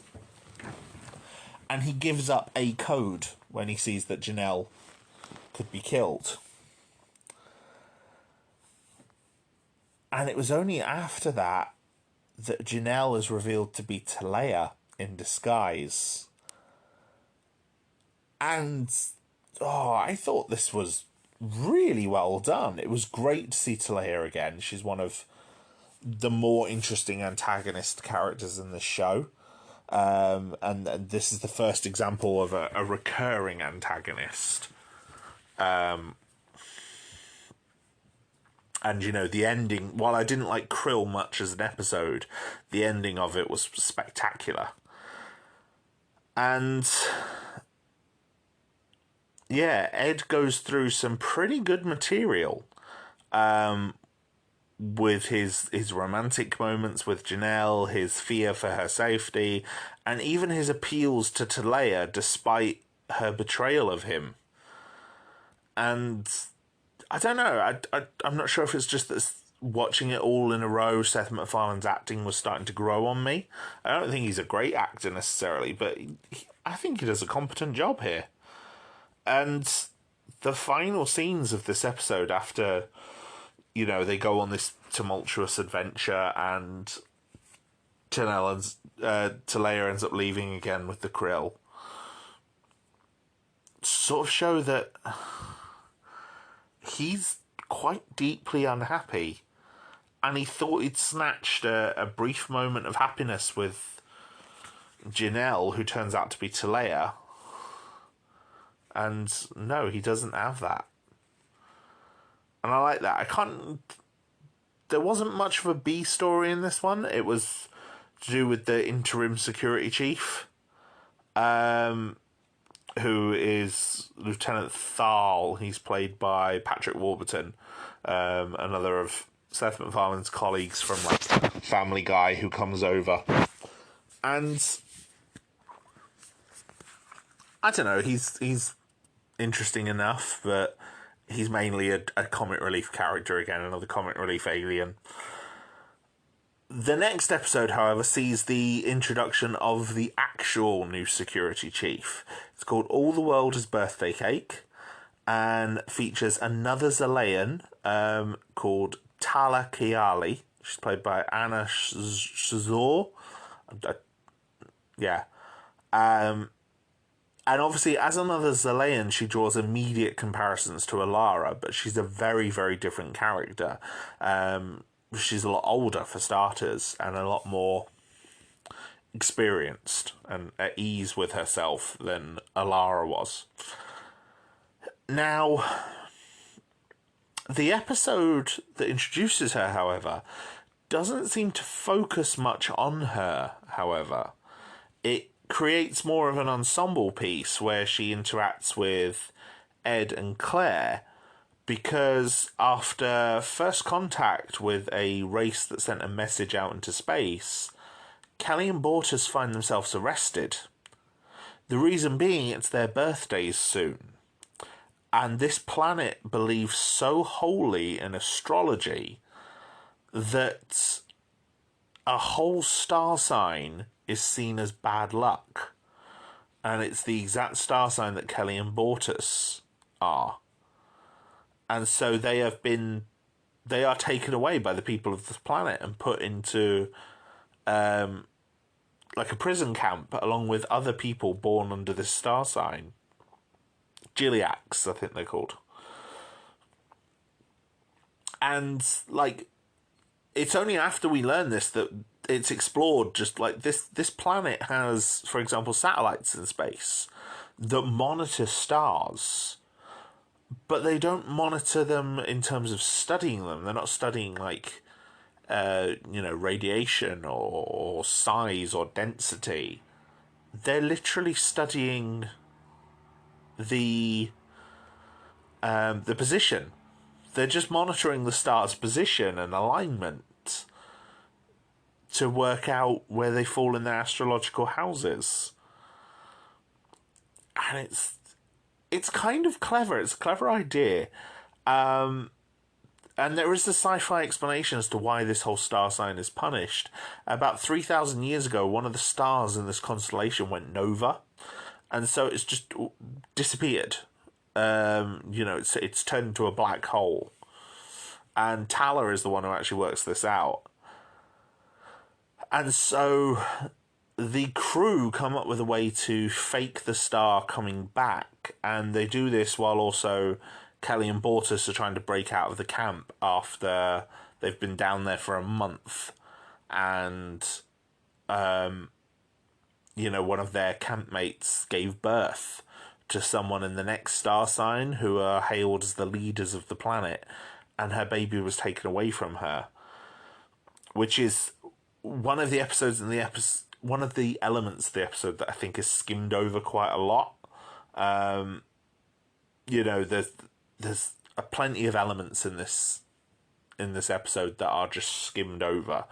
It's an idea that we kind of hang a lampshade on and then skip over it. It's like even the prison camps, they're wearing very prison jumpsuits with a particular sigil on, and it's very Holocaust imagery. But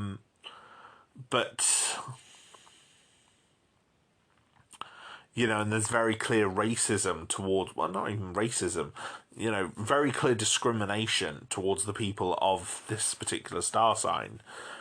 And it's kind of hanging a lampshade on things by using the iconography and the symbolism of things like the Holocaust, but not in a way that's ever really explored in much depth, which is a bit of a shame. But the crew come up with a way to make it look like the star's coming back using a solar sail. And, they kind of end the episode by saying, we just lied to an entire planet and one day they're going to find out. But yeah, the planet at the minute has said, go away, leave this place, we don't even want you here. But in the final moments, we reveal that, the Gilliacs have all been freed, and the woman who had her baby now has her baby back, and she has named her Kelly, inspired by Kelly. So again, Kelly is having a dramatic impact on a planet.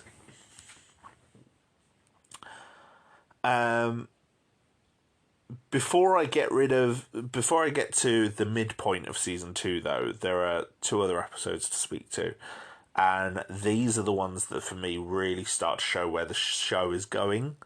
The first half of season 2 so far it's good, but these next 2 episodes I think take the show up a level in my estimation.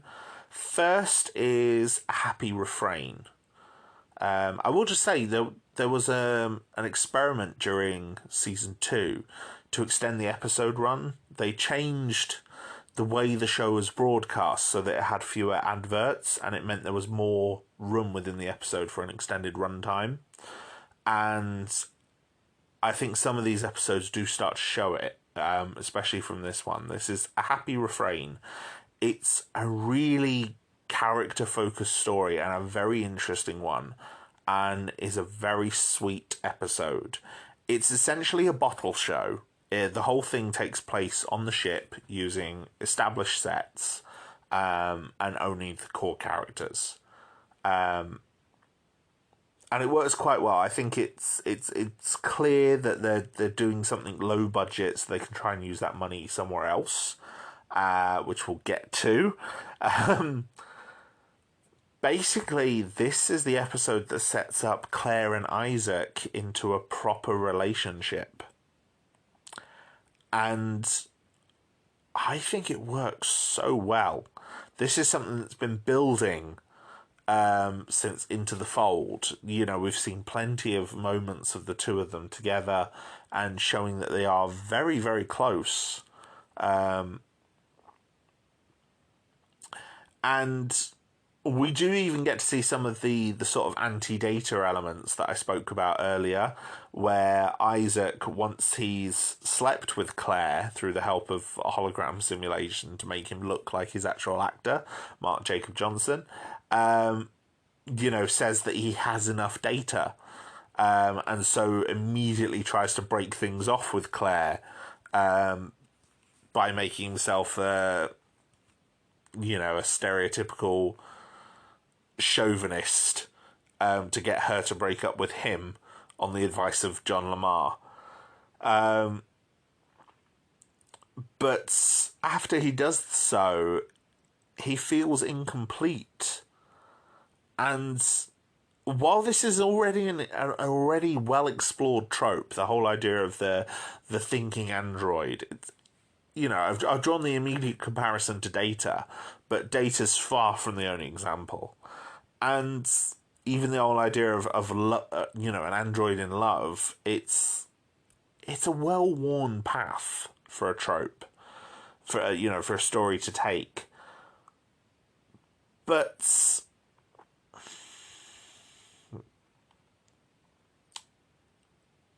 I like it, and him feeling incomplete helps him to realize that he wants to be with Claire, and you know, he wants to bring them back together, which is great because I think they are a really good couple. And he wins her back by making it rain on the bridge because she mentioned singing in the rain. And so it actually rains on the bridge in the middle of a ship, in the middle of a shift.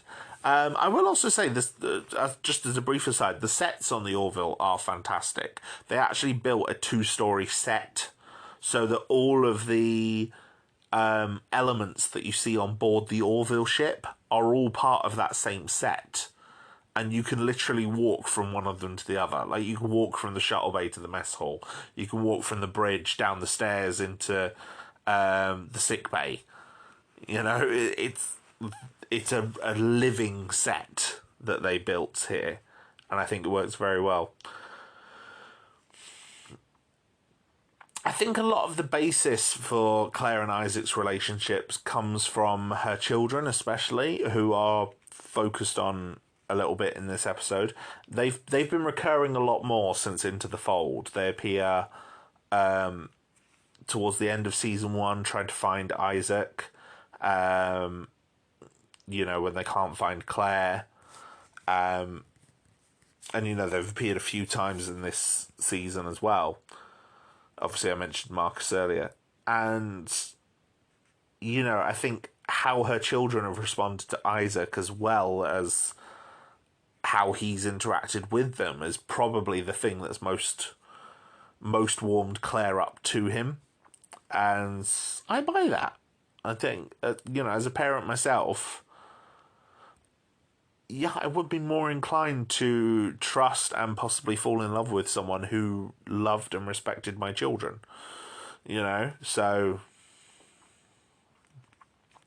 the final episode I want to talk about for this first half of season 1, I'm splitting season 2. Sorry, I'm splitting season 2 in half for a reason, which I'll get to. Is Deflectors. Deflectors is the first episode where Tala really gets a chance to shine. They bring on an esteemed Moklan scientist and a former lover of Bortus called Lokar, and he comes on board to help the Orville improve its defences. The reason being that the tensions with the Krill. Now, with him being a former lover of Bortus, you expect this might be a Bortus-focused episode. It's not. This episode focuses on Tala. And the scenes with Tala where she really kind of takes over the thrust of the episode comes because Lokar expresses a romantic interest in her, which is considered a deviancy amongst the all-male Moklan society. You know, is it a taboo to be interested in females because their whole planet is male? But she reciprocates. She even takes advice she expressed earlier on in the episode that Kelly and Ed should follow. You know, she was with Gordon and John and a couple of others when they were watching Ed and Kelly, you know, sit and talk and flirt with each other. Not flirt necessarily. There's casual flirting. There's a lot of banter between them.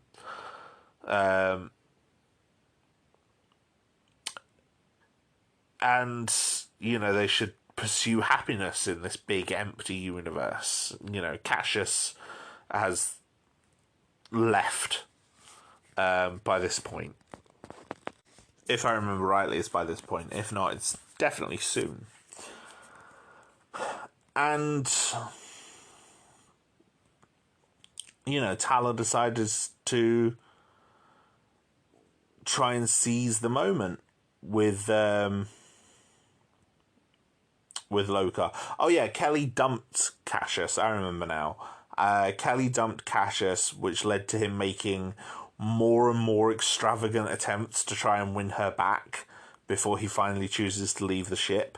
One of the events, one of the things he tried includes sending a giant living flower to her, who was voiced by Bruce Willis, which he goes uncredited, but they've confirmed it was him, and yeah.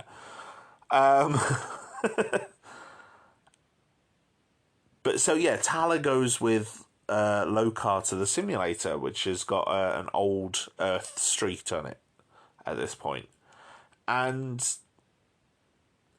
she goes to teach him dancing, and, you know, they dance and they kiss, and then she gets called away to help Kelly with something.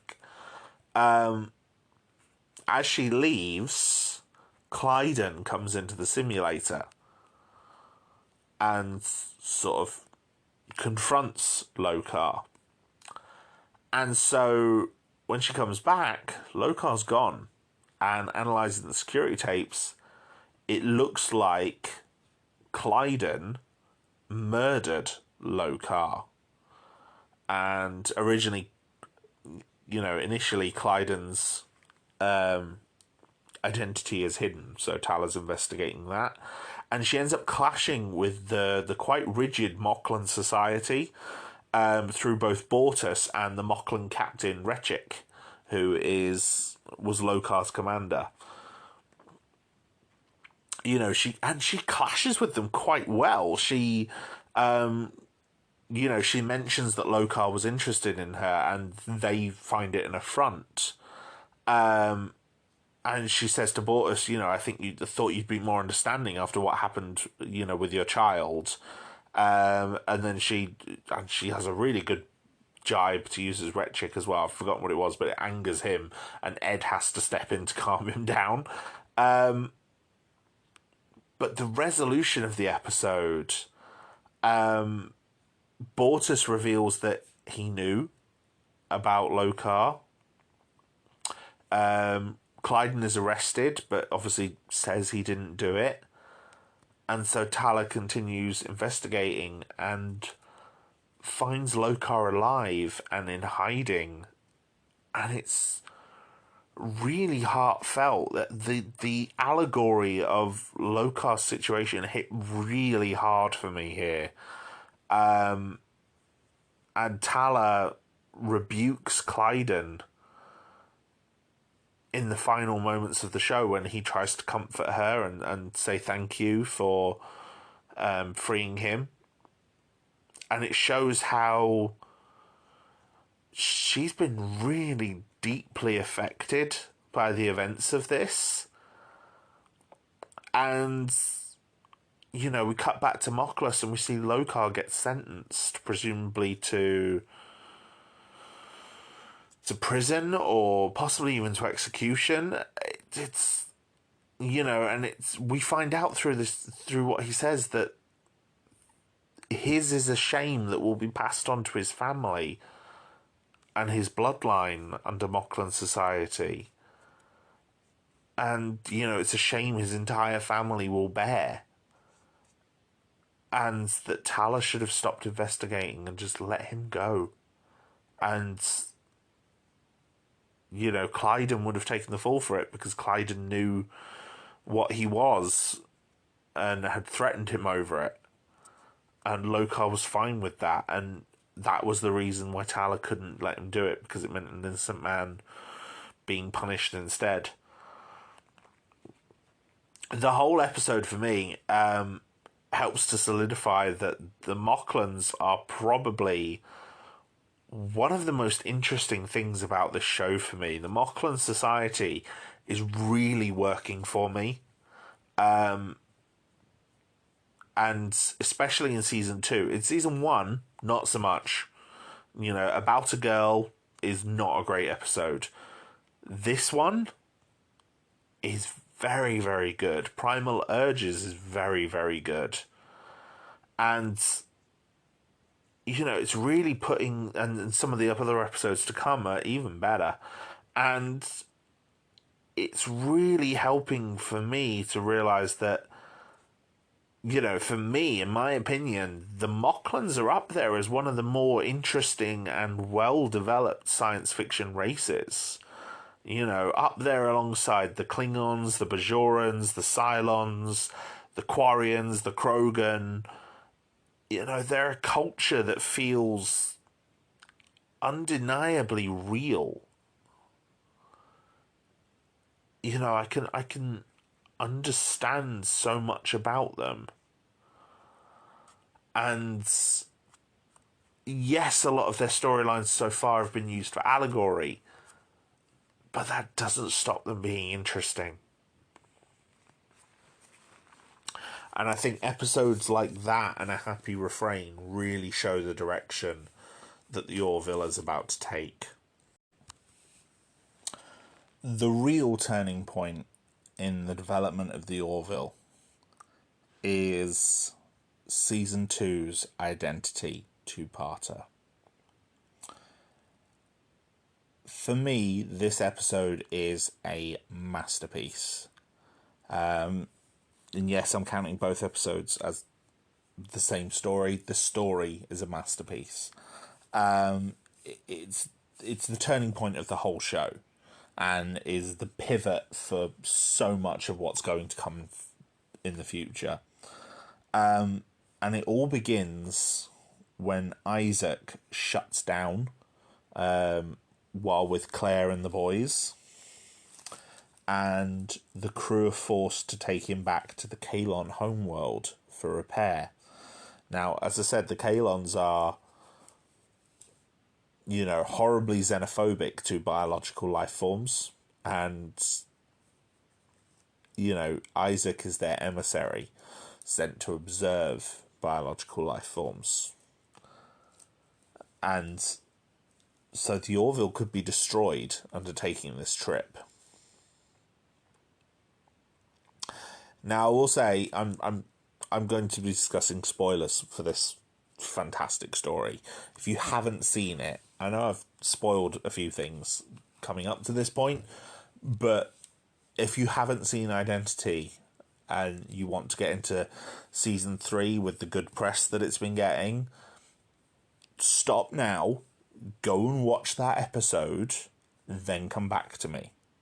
Okay? Because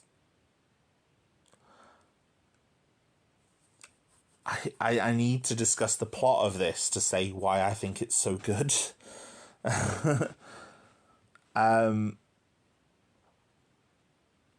Because it's all built around the character arcs and the storytelling of those character arcs,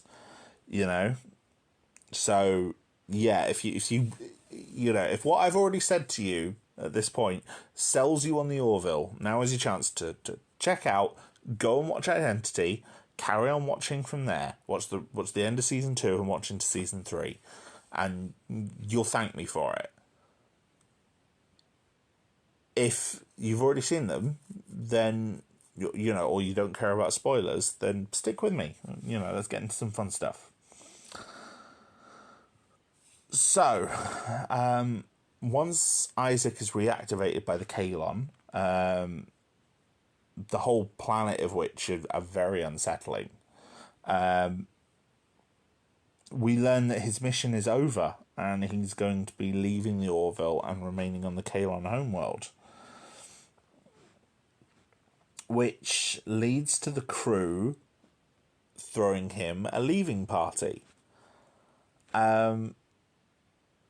Which contains pretty much the only comedy in this two-parter, with Bortus wanting a corner piece of cake, which it's just such a nice, silly touch. And Tala even teases him about it. It's like, do you want a corner piece of cake just because you want a flower on it? And he's like, yes, I do. Please, give me the corner piece of cake quick before someone else comes by and says, why haven't I got cake? To which John promptly comes back and says, Bortus, man, you got to try some of this cake. And just hands him a normal piece. And as someone who quite likes the corner bit of cake, yeah, that made me chuckle.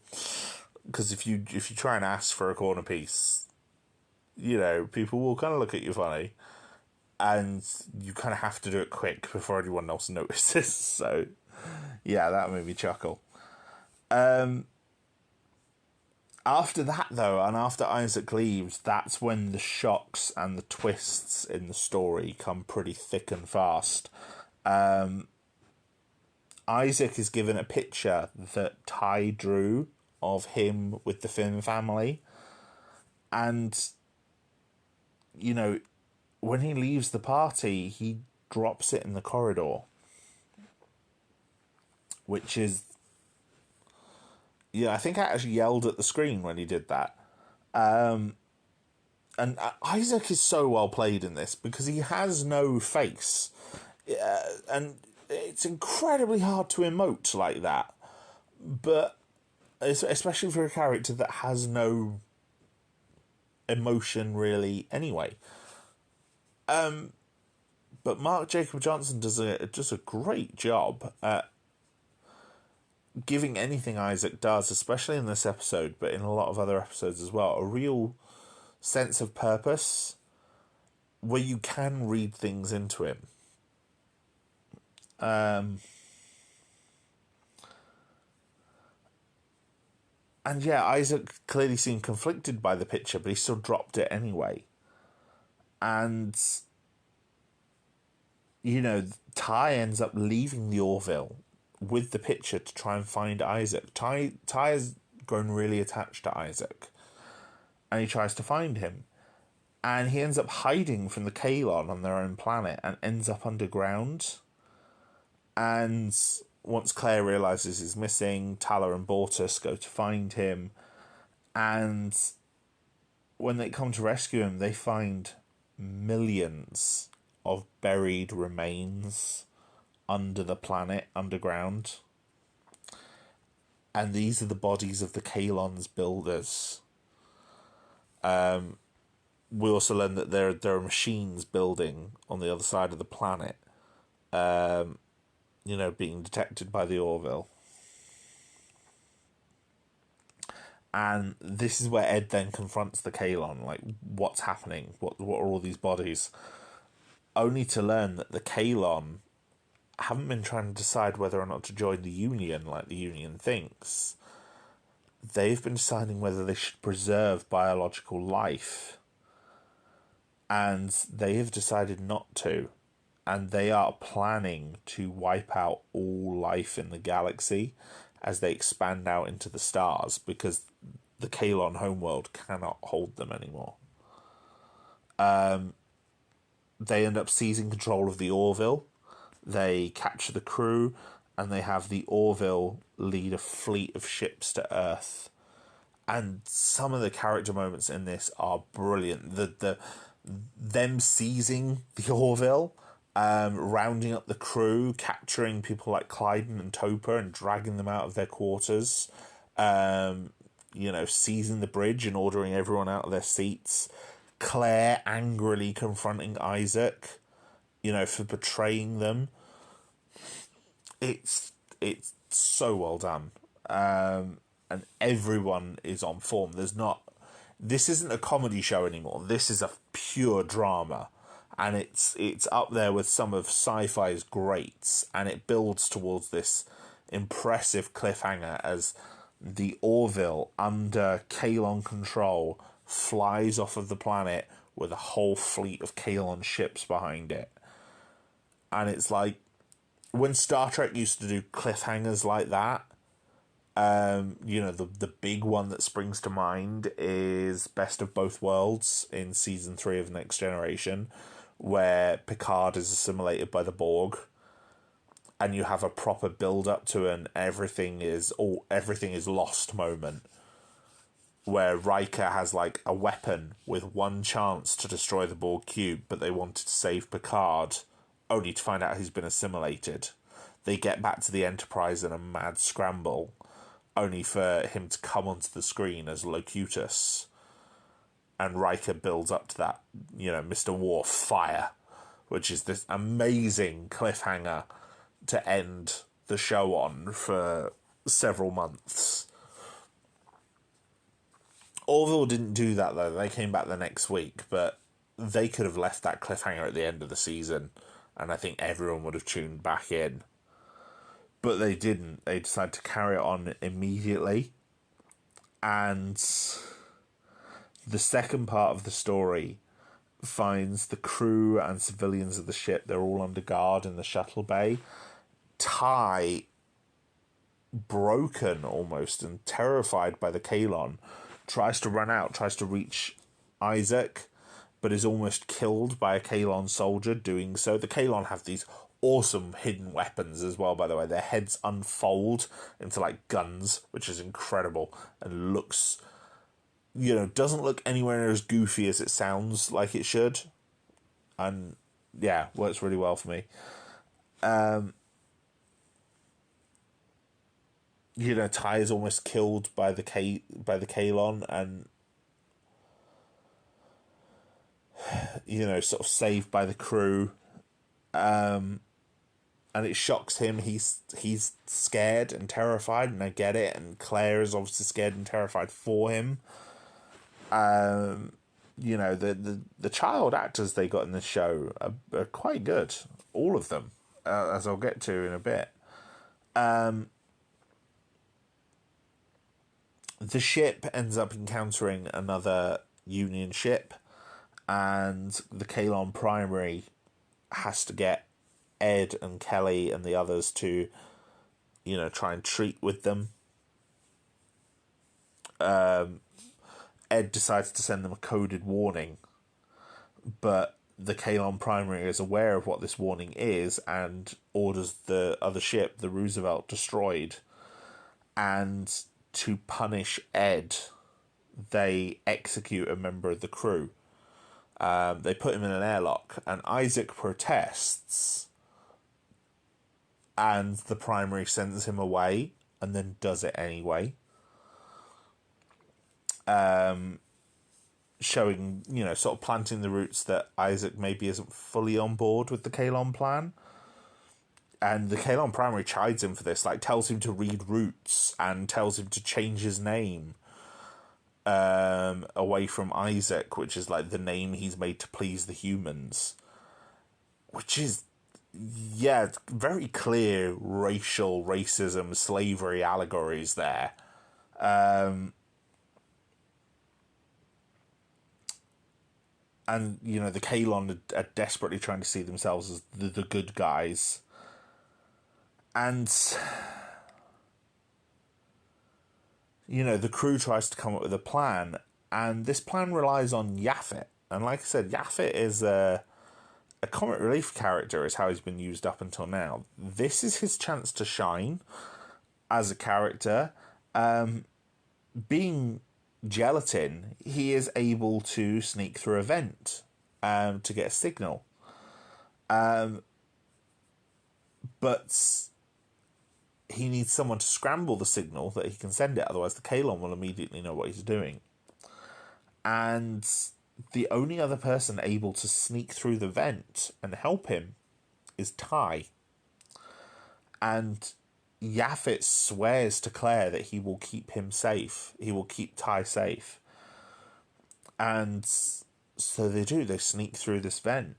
Meanwhile, Kelly and Gordon launch in a shuttle, hoping to seek help from the Krill, because the only other people who could help them defeat this Kalon armada that's heading for Earth, the Union doesn't have enough firepower, are the Krill.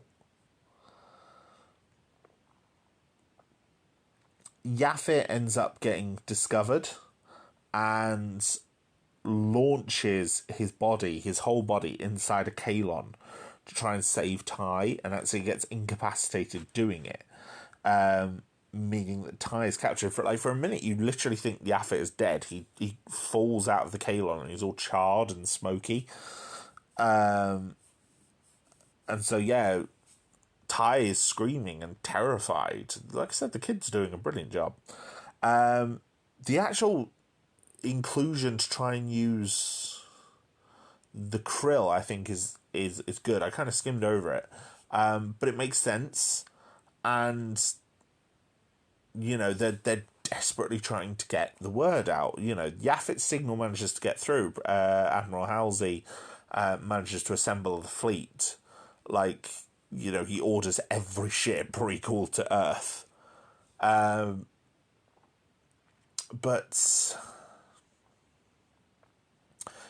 Kelly realizes that, they need to get help. But that Ed can't really go with her, so she takes Gordon, because one, he's the best pilot, and two, he was also on the Krill ship with Ed, so he knows how to approach the Krill. Yeah, Ty gets captured. Kelly does manage to meet the Krill. She does manage to convince them when the Krill help her destroy a Kalon ship that was pursuing the shuttle. And yeah, the Krill captain they use, Captain Dalek. He's got an amazing voice. The actor's Nick Chinland. I don't think I've seen him in anything else, but his voice is incredible. And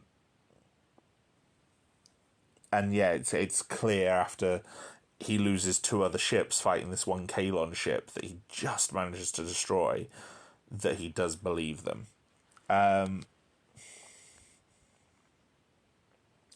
Isaac then gets ordered by the Kalon Primary to kill Ty. And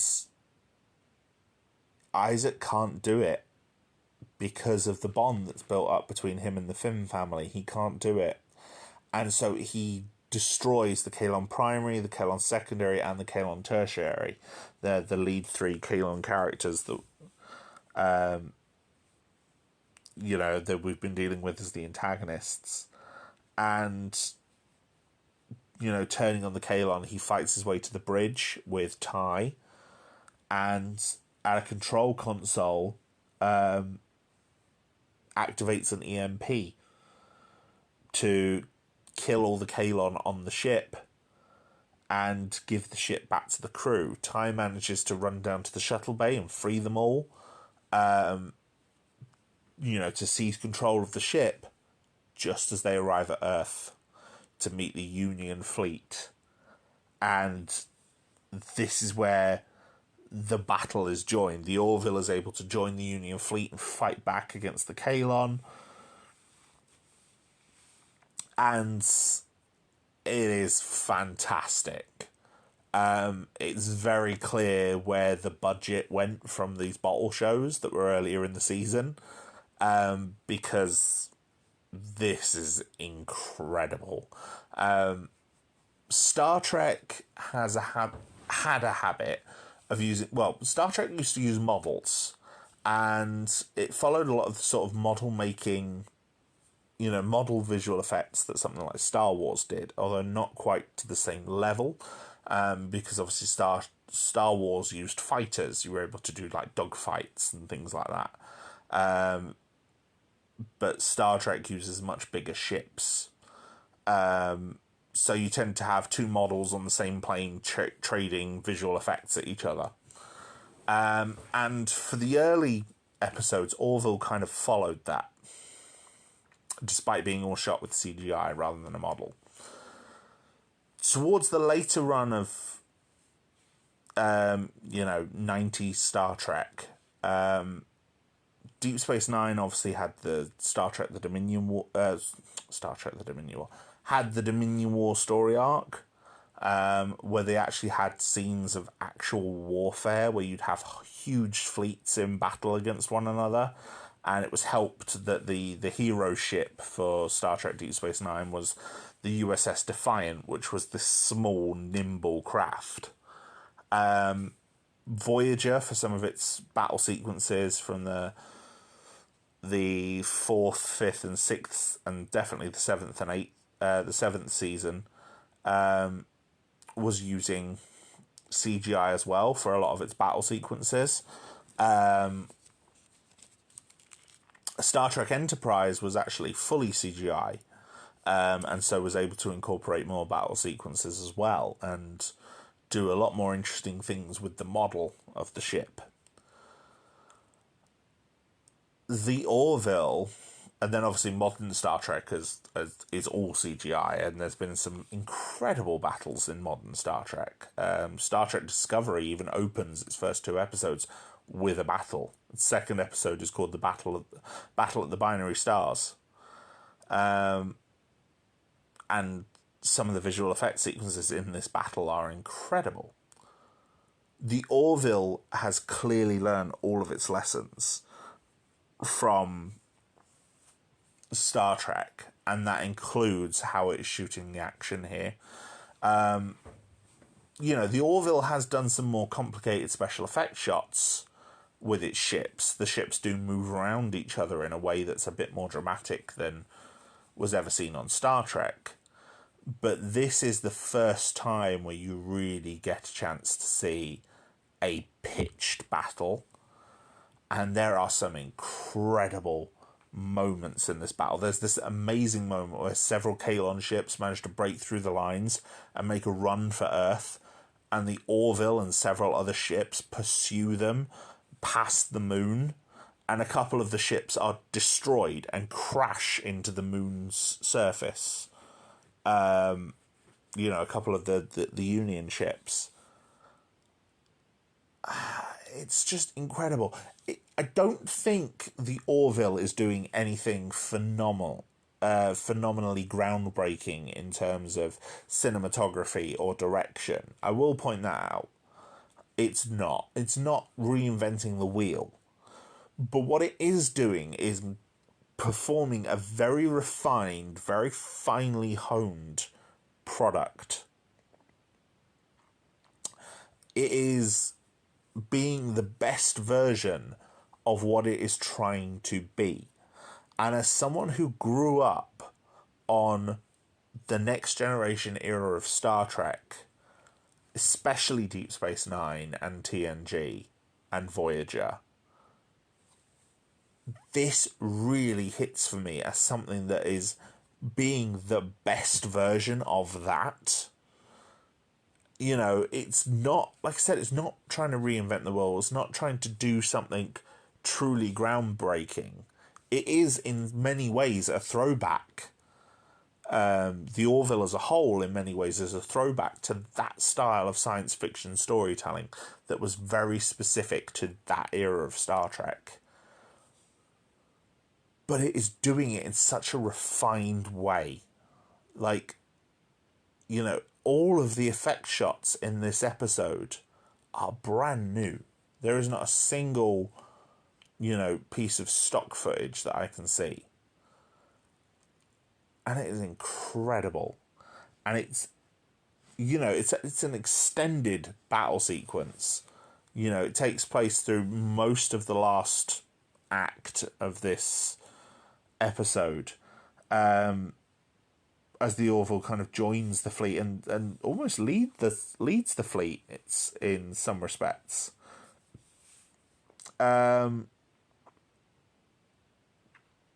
It's tough. They lose a lot of ships, a lot of people. The Orville takes a battering. And it's only the arrival of the Krill that really turns the tide. And when the Krill arrive, they arrive in force. There's a lot of Krill ships, and you see the Krill joining with the Union to fight the Kalon. And, you know, in the way they're doing that as well is even interesting. You know, Gordon jumps in a Krill fighter and flies around and in, you know, having dogfights with Kalon ships. You know, with a clear Star Wars reference, because Star Trek very rarely used fighters. There were some fighters in the Dominion War, but they were never really focused on. Although compared to some of the larger ships, the Defiant and some of the Klingon birds of prey were basically fighters. Just very large ones. But in this, it's like single one-person fighters flying around, you know, manoeuvring around the battle around them in a way very reminiscent of something like the opening battle from Star Wars Episode 3, the battle above Coruscant, where Anakin and Obi-Wan are drifting around all these capital ships as they're, you know, trading blows with each other. And yeah, I just think it works so well. It really hits the spot for me. You know, I was on the edge of my seat. I was enraptured. It was very good. And then even when the battle is over, the episode isn't done. You know, Yaphet is able to go inside Isaac and repair him because, you know, he says he got a good look at what the inside of these things looks like. And Isaac reveals that he can never go home. And he shares this quite somber moment with Claire at the end where she shows that she feels for him still, but she's also still very hurt by his betrayal and his actions in this episode. And that's going to have ramifications. And having that happen so close after a happy refrain as well makes it also a gut punch. I just think it's a fantastic episode, if I haven't given that away. And I think it's peak sci-fi storytelling. It, like I said, it doesn't break any new ground, but what it does so incredibly well. It reminds me in some ways of something like Marvel. Marvel gets a lot of criticism in its movies for being very formulaic. But the thing is, the Marvel films make money because they are the most refined version of a cinematic blockbuster. You know, there's a reason Marvel films are the things that are printing money when it comes to tentpole blockbusters. And it's because what they do very, very well. It's not revolutionary. It's not breaking new ground. It's nothing fantastic or amazing. But it's so good at what it does that you can't help but appreciate it. And that's how I feel about this episode. You know, the visuals are incredible. The action is tense and thrilling. Even the music is grand and foreboding. It's got a full orchestral pieces, multiple pieces across these two episodes that are used really well. You know, the battle has a full score. Plus, every character, I think, gets something to do in this episode as they try and retake the ship or different moments in taking the ship. And I think it balances the cast quite well. Some of the recurring characters like Dan and Olix are absent, and others like Clyden and Topa are just kind of there without actually taking part in any of the action. But that does make some sort of sense, let's be honest. And I think it shows the heights that this show wants to reach. You know, this show wants to be counted amongst sci-fi's greatest. And I think this is the episode that really tries to reach for that. And I think for me, this episode becomes the equal of some of you know, some of the best I've seen from Star Trek or Galactica or, you know, Farscape. At least in this style of storytelling. There's some other episodes of, you know, those other shows that are way better at a different type of storytelling. But in the type of storytelling that Identity is, and clearly the type of storytelling that the Orville wants to be, this is up there. Like I said, doesn't reinvent the wheel, just tries to tell the story it's telling in the best way it can. And I think it works very well for that. So while Identity was great, it wasn't the end of season 2 of The Orville. In fact, it actually came at sort of the mid-season. It's episodes 8 and 9 out of 14. So the rest of season 2 that follows in a similar sort of vein to Identity. Not quite as action-heavy as Identity is. But definitely more serious, definitely more echoing the storytelling that sort of started to be shown in A Happy Refrain and Deflectors, where the show is becoming more serious and sort of finding its footing in a new place.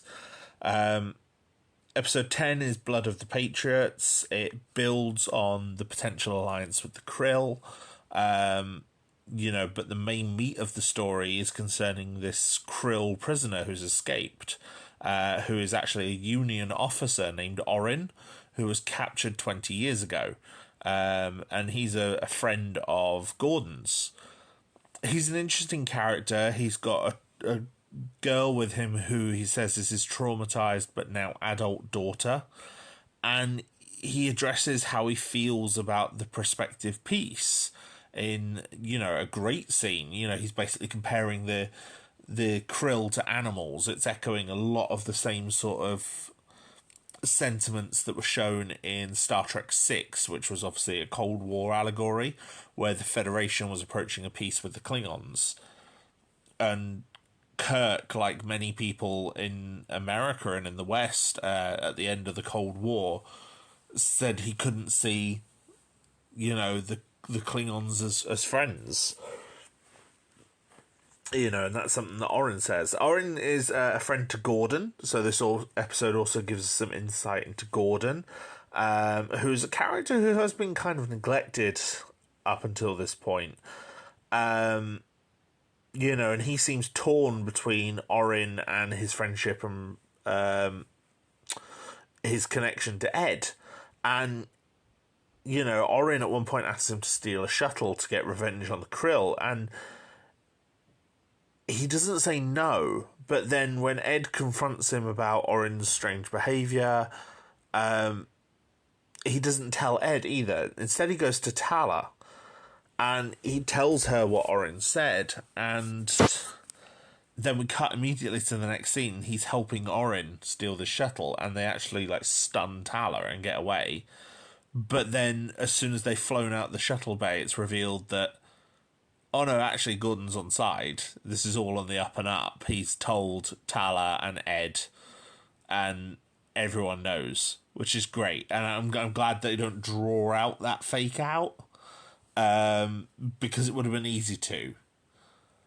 But, you know, revealing almost instantly that he has told Ed and all of the others of his plan is great.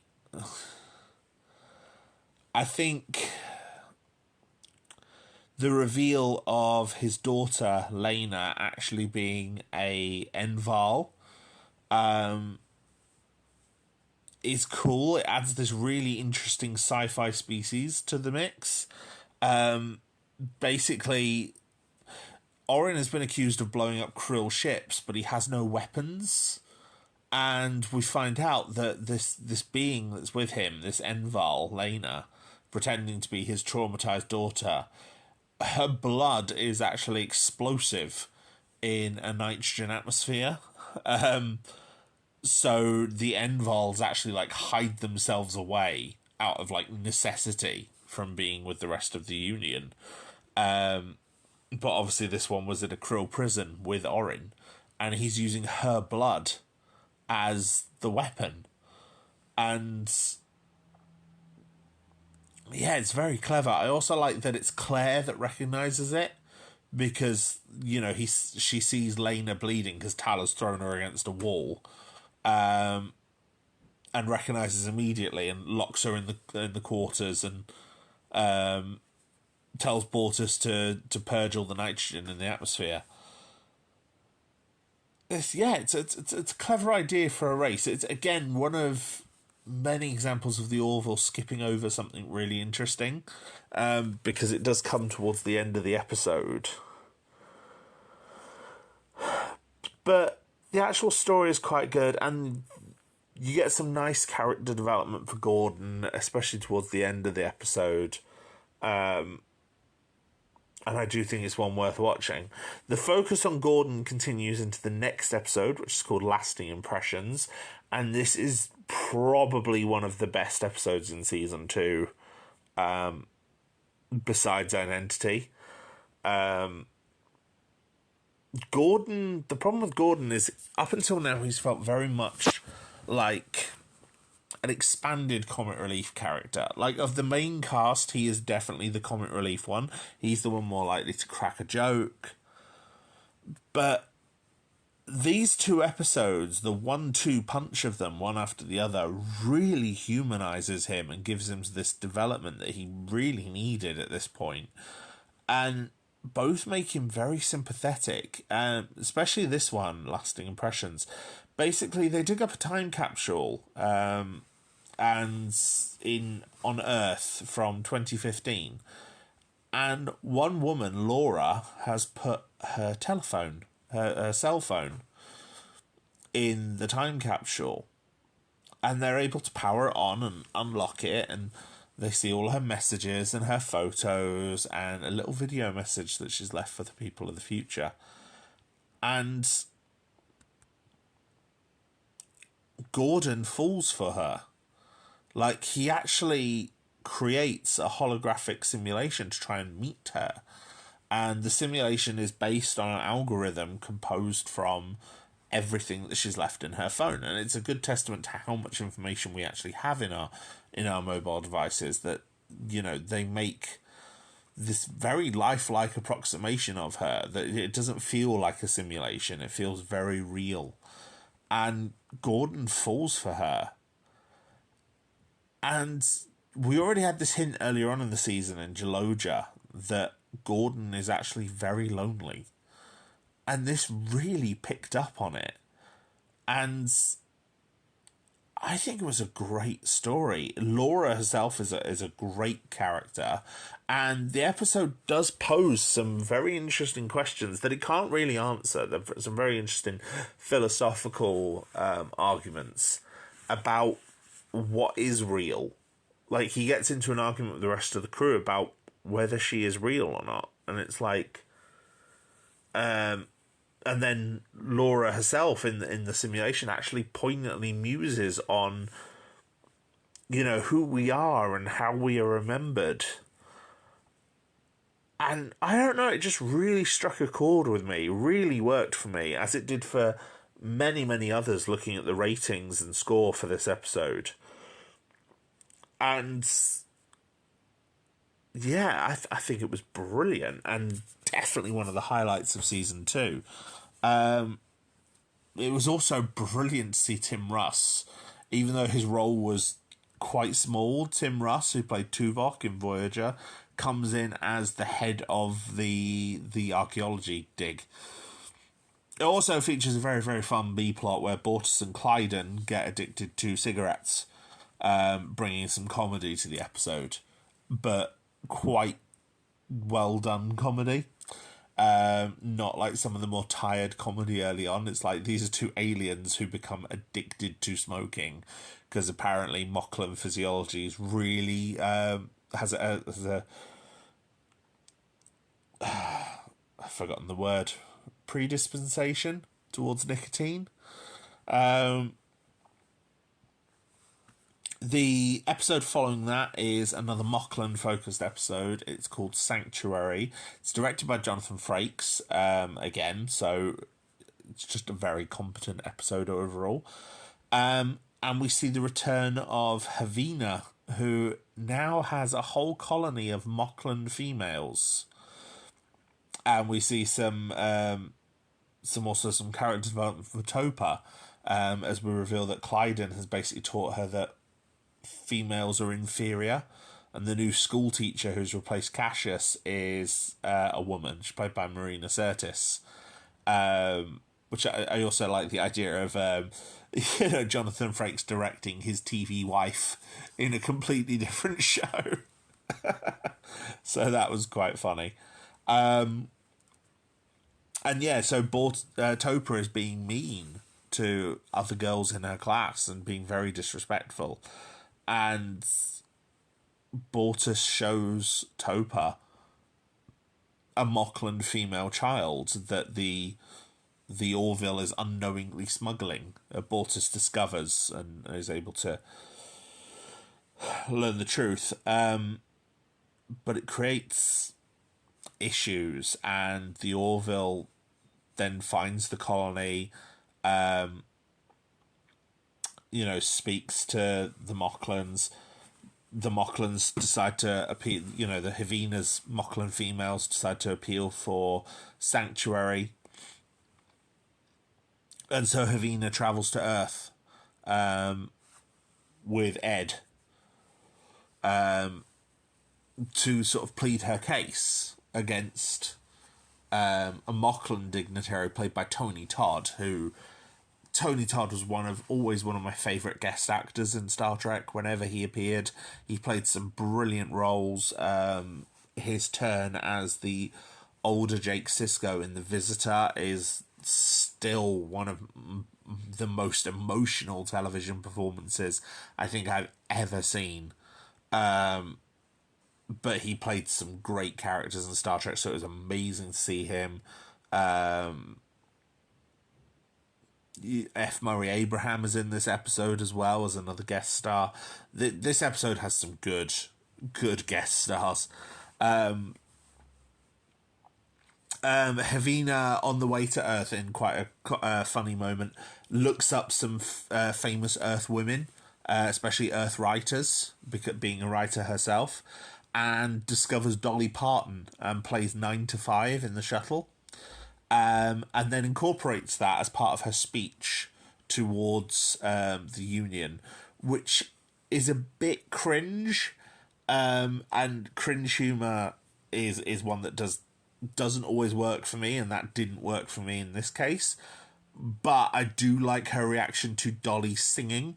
When she first hears Dolly Parton sing, she describes her as singing with the voice of 1,000 warriors, which is, yeah, that's the best description for Dolly Parton's voice.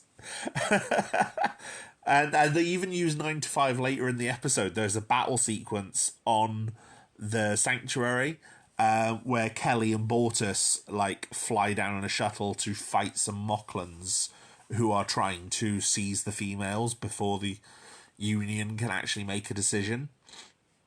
And they set that to 9 to 5, and it works really well. Really made me laugh. But for the most part, this episode is really clever in that it's more cerebral. It raises, but doesn't necessarily answer, several questions about the possible incompatibility between Moclus and the Union. Ed pulls out the idea that, the Union is relying on the Moclans for their weapons, but a lot of revelations about Moclan society, especially in the past couple of years throughout the show, have really showed them to be quite incompatible in terms of their morals and their ethics. But the Union will bend over backwards for the Moclans to accommodate them, because they need them. First they needed them against the Krill, now they need them against the Kalon. And it's a really interesting discussion to have. It's the whole idea of appeasement and, do the ends justify the means, especially when it means that innocent people get hurt in the crossfire. And again, it is one of those where it's raised but not necessarily answered, but then it is one that is a harder one to answer, and it's clearly going to influence the political situation between Mocklus and the Union going forward. And so it is good. It's very good. I really like this episode, and I like that we see some more tension between Bortus and Clyden, as well as especially over Topa's parenting and their view on females. But it does kind of shift away from that throughout part of the episode to switch the focus to Ed and Havina.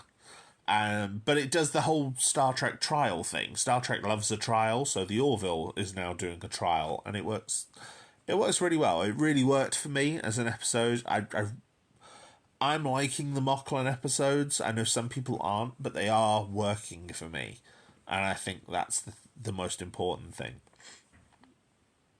The next two episodes, though, basically work as part 1 and 2 to create the season finale, and they are just sublime. It's the first time that the Orville really works in time travel. They have worked in some time travel with Priya, but this is the first time we really look at time travel.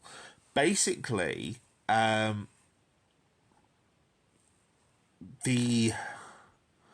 first episode, Tomorrow and Tomorrow and Tomorrow, shows that Ed and Kelly, while he is clearly still interested in her, have moved past a lot of their issues. But they're still reminiscing and there's still thoughts there. And the ship is struck by some sort of space phenomena, while at the same time Isaac is working on some sort of time travel experiment using the device from the pilot. And a second version of Kelly arrives on the ship, a younger version, one from 7 years ago. And they basically link their whole idea of time travel in this series to not just the physical act of moving, but also how a character's neurology is presenting, what they're thinking about at that particular time. Because Kelly was thinking back to the time just after her first date with Ed, it's the Kelly from just after her first date with Ed that reappears on the ship. And while Kelly is on the ship acts in a sort of limbo, where it's like the future hasn't been set. Technically, Kelly was back in the past, but she's also now here in the present. And it's a really good episode. It really kind of focuses on how Kelly is feeling about the whole situation with Ed, and shows, the young Kelly who is still interested in Ed. From her perspective, she had a really good date with him. And yes, they do explain their issues in the present, like how they were married, and they managed to explain the infidelity without blaming each other, which is the first time in the series I think the infidelity is ever addressed without toxicity between the two of them, which I like as well. And there's also a real interesting contrast between the two Kellys. R. Kelly, the elder Kelly is more responsible, more serious. She is she is a commander. She has to have a greater leeway, not a greater leeway, a greater reservation on herself to have this command position on the ship. The younger Kelly doesn't. She shares a particularly ribald tale with Gordon and Tala and a few others. And the older Kelly kind of chastises her for it. And younger Kelly chafes, because she's like, I can't be a friend to these people because you can't be a friend to these people. And it's a very interesting concept. But they come up with an idea to send Kelly back in time and erase her memory, which they do. But there's a twist at the end of that episode where it turns out wiping her memory didn't work. And so Ed calls her to ask her for a second date. And she says no. And then the next episode starts, which is called The Road Not Taken. And it's essentially an alternate universe story. Kelly not accepting a second date with Ed has changed the whole galaxy to where the Kalon have now overrun the Union. Earth has been destroyed. Lots of other planets have been destroyed. And we see Ed and Gordon surviving in a shuttle, stealing resources from Kalon-controlled planets before they get found by Kelly and her ragtag crew, which is all the main cast members of the Orville. So Claire, John, Tala, the boys, Marcus and Ty are there as well. And we reveal that because Ed never took command of the Orville, because Kelly never vouched for him, having never had that relationship with him, Ed never took command of the Orville. Because he never took command of the Orville, Claire and the Finns never came to the Orville. Without Claire on the Orville, Isaac was never humanized. Without Isaac being humanized, the betrayal of the Kalon's attack meant the Orville was completely taken over. Isaac never turned against the Kalon to give them control back of the Orville. The Orville crashed on Earth, and the Kalon are overrunning the galaxy, killing everything, just as they planned to do. And I think between these two episodes we get a really great use of two quite classic sci-fi tropes: the time travel story, the whole meeting yourself, and then obviously the alternate universe, in quick succession, but also in really interesting ways, and tying them together into the same story. And they also do make a callback to the idea of, how the people we are with and how they change and affect us throughout our lives, which is a concept that was raised towards the end of Lasting Impressions. The whole idea that because Ed and Kelly weren't together, the galaxy is doomed. Because everything they went through, the good and the bad, affected so much else around them. And it was great. I really liked this episode. It was great to see the alternate reality. Alara even returns in a brief cameo in the alternate reality, and it was great to see her. And we learn, we even get to encounter this universe's version of Isaac, who has been destroyed and is evil. They find Bortus on the Orville to get the device, the time travel device. And we see Kelly arrive in the past and, sent back from before. And we see Claire, the Claire from this universe, come back to fix the memory wipe. And time is reset. And yeah, it's good. It's clever. It's a nice season finale. It's got some great action, some great character moments. The only thing I would criticize maybe is that it's shifts the focus back to Ed. With how focused Tomorrow and Tomorrow and Tomorrow was on Kelly, I think it would be better to have kept her the focus in The Road Not Taken. But I get why they didn't. So, it's a shame, but I understand it. Now, Season 3, or Orville New Horizons, as it's also known, I don't want to go too in-depth on. For one, because this podcast is already quite long. I'm very grateful for everyone who's listened this far. But also because I really think it deserves to be watched if you haven't seen it. It is very good. It took a long time to come out. It came out on Hulu as a result of the Disney buyout. They've been given a lot more money and a lot more time to tell their stories, and it shows. Despite the longer run of all of these episodes, none of them feel bloated or padded in any way. There's a lot here.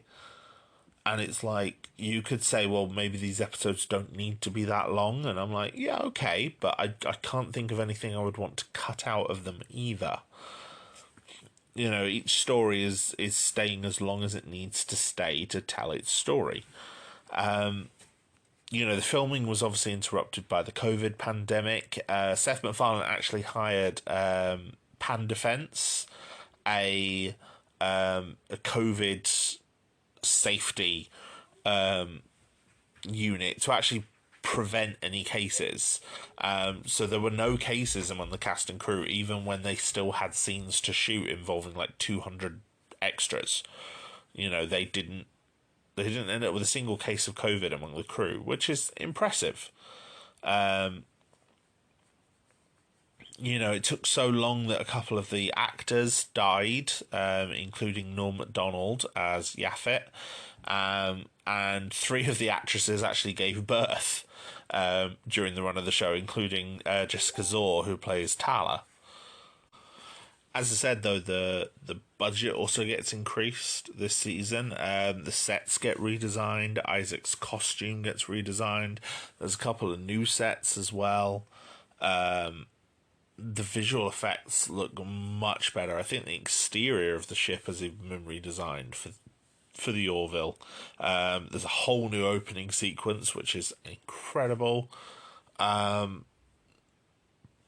The show also adds a new member to the cast. Anne Winters plays Ensign Charlie Burke.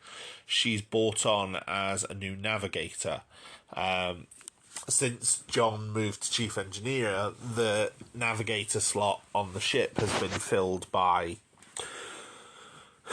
extras. So having a more regular character doing it was good. And Charlie, I really like. She get a great introduction to her. She fought on another ship during the Battle of Earth against the Kalon, and her opening scene is her telling Isaac what she went through during that battle. How she barely escaped the ship that she was on when it was destroyed, and how she lost someone really close to her when that ship was destroyed.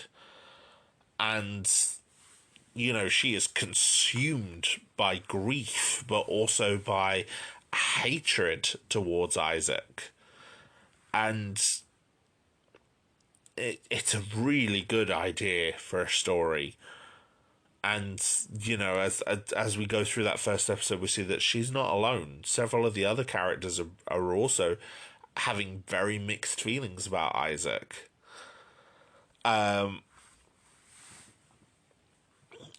You know, not just the obvious ones like Claire and the Finn boys. The show for season 3 is also very clearly inspired more by what the work they've done in Identity. You know, larger action set pieces, more sci-fi allegory. You know, it really works. I don't know, it just really works for me. You know, this is a show that's grown up, and feels like a true spiritual successor to Next Generation Star Trek. You know, I'm not decrying modern Star Trek at all. I have mixed feelings about a lot of modern Star Trek, but on the whole, I generally quite like it. But this is up there. This is good. This is really good science fiction, done very, very well. And you know, season 3, there are some tremendous episodes in season 3. We get follow-ups to a lot of the big character arcs. We get follow-ups to some of the best episodes. You know, episodes from, you know, obviously there's the big allusions to the episode's identity, which is so clearly inspiring so much of this season. You know, and how that changes the dynamic between the Union and the Krill. But, you know, we see the return of Talea. We see the return of, you know, several other guest characters. I kind of don't want to say who, because some of them are spoilers. But yeah, every episode is phenomenal. And yes, there's way more action sequences. But the action sequences don't always mean space battles or ground battles.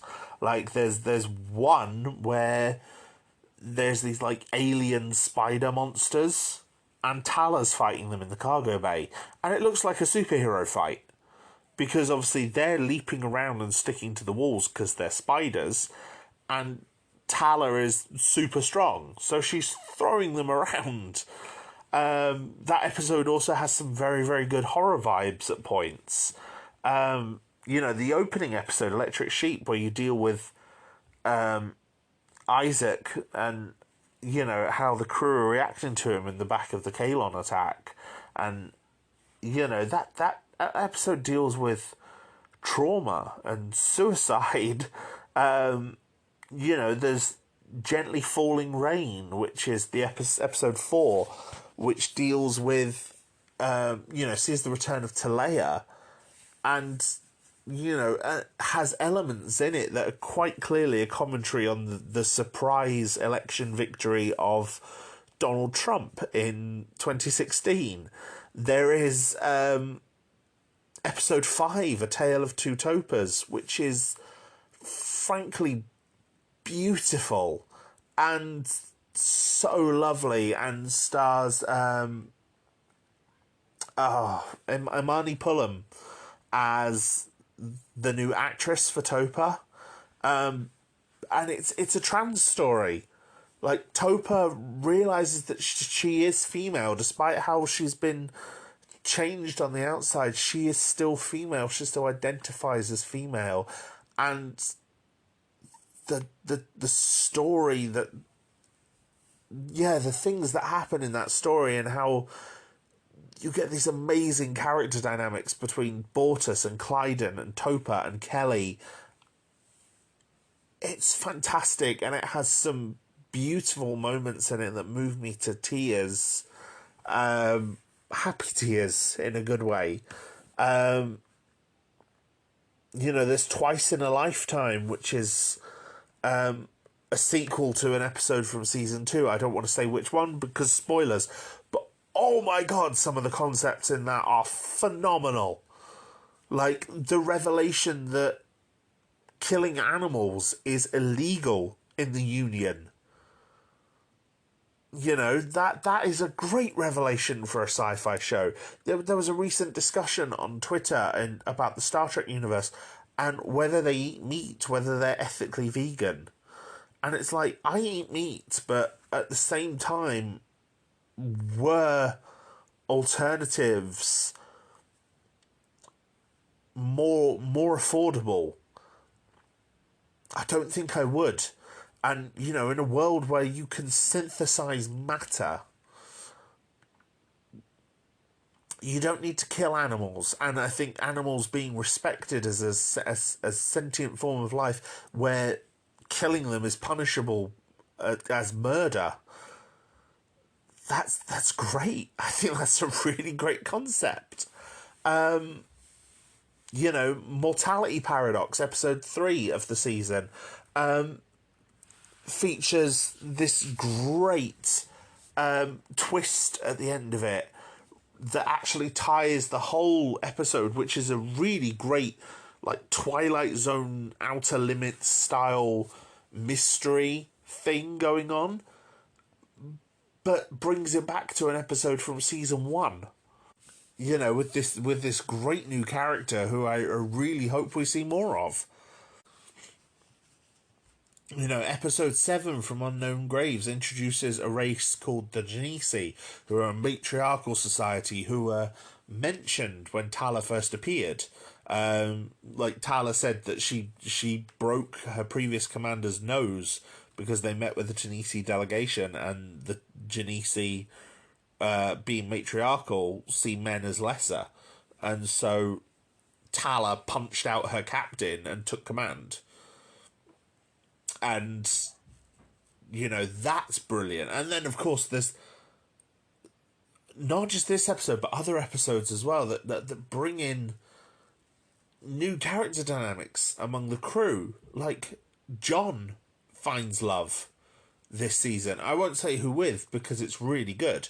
Tala gets promoted. There's the whole story with Claire and Isaac and their romance and the unresolved feelings there, and how they're exploring that, in the aftermath of everything that happened. And episode 7 also shows us the origins of the Kalon and how they were turned. What led them to turn against their builders, in some amazing sequences that are powerful to watch, when they show just how cruel people can be to people that they think are lesser than them. Episode 8 features Havina again. It's about a year after their previous episode on her sanctuary world. And so we see more of that. And this episode actually features a guest appearance by Dolly Parton. It features Topa again. It's just an amazing episode. The longest episode of the season. It's about an hour and a half long. It's almost a feature film. But it is great. And there are some amazing moments in it. And some brilliant action as well. And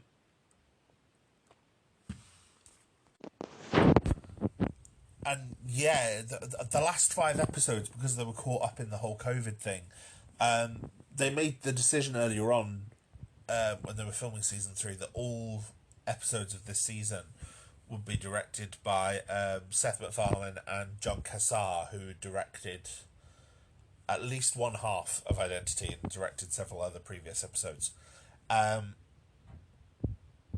And the last 5 episodes, they basically all shot together when they could, as the pandemic allowed. And it meant that the last 5 episodes, while, one of them might be credited as the director, they both directed it. But they keep the tone across these episodes.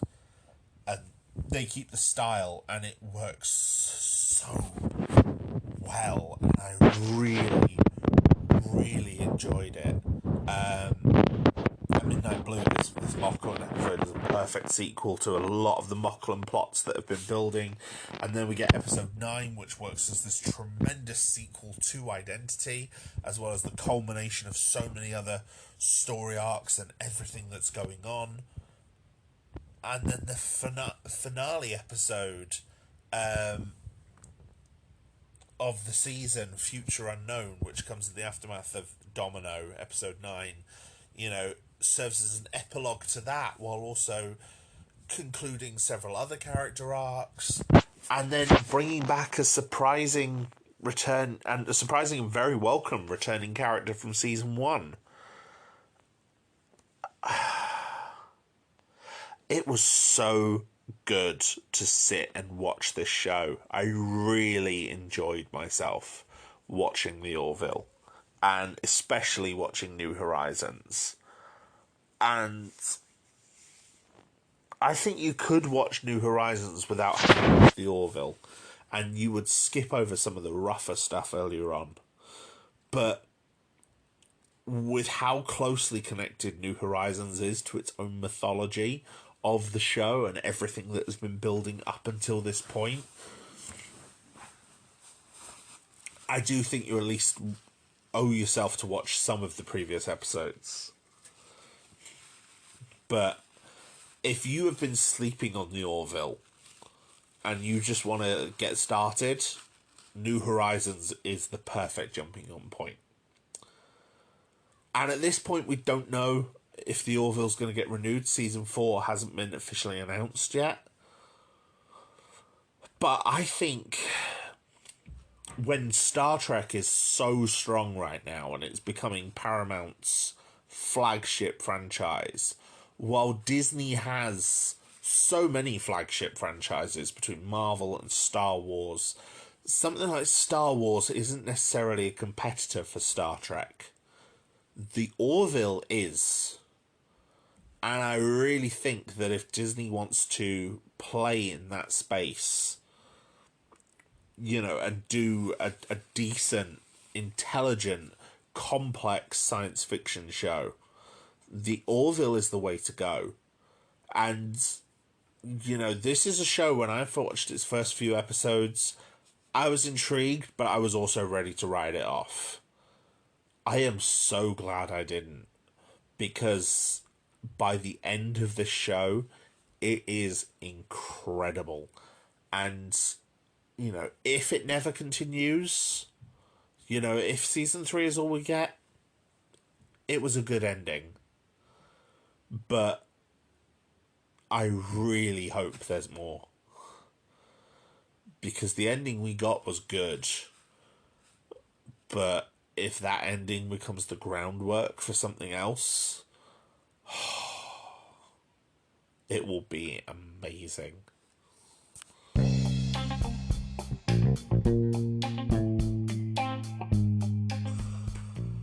So, thank you once again for listening to another episode of Garhdo Goes Geek. I hope you enjoyed it. I hope if you haven't seen The Orville, I've encouraged you to check it out. I do think it's a flawed show, but by season 3 especially, it is very, very good. And I think if you're a fan of the next generation era of Star Trek especially, so the next generation, Deep Space Nine or Voyager, then The Orville will really work for you. And if it doesn't, I'm not sure what to say, to be honest, because I'm a huge fan of that Star Trek stuff, and Orville really worked for me, especially from about Happy Refrain onwards. It was really, really working for me. And New Horizons was incredible. So it's definitely one of the best things I've seen this year. I am going to be doing a best of at the end of the year of all the things I've experienced for the first time this year. And I can already confidently say that Orville New Horizons is going to be on there. So yeah, I've very much enjoyed it. As for the rest of this season, the Marvel episode that I'm planning to do is coming very, very soon. I have another episode towards the end of September where I'm going to be looking at Firefly and Serenity. And then for next month in October, I'm going to be celebrating the anniversary of Mortal Kombat by discussing that. And then I've got some more Halloween-focused things for the end of the month. So I'm very much looking forward to that. There's a horror movie series that I'm very much looking to talk about that I've never seen before in its entirety. So I'm looking forward to watching those 3 movies and giving my thoughts on them then. But yes, thank you so much for listening, everyone. Look after yourselves, look after your mental health. It's especially important. As always, I am, up and down with mine. I've been in a much better place recently. But yeah, things can still be hard. And if you need to talk, reach out to someone, anyone. You can even reach out to me. Come onto my Discord. Let's have a chat. Let's discuss things. I can't offer the best advice necessarily. I can't offer advice for every situation, but I'll be there to listen at the very least, because sometimes that's all we need. Look after yourselves, everyone. Reach out to me if you want to, anything you want to discuss about the podcast or anything I've said.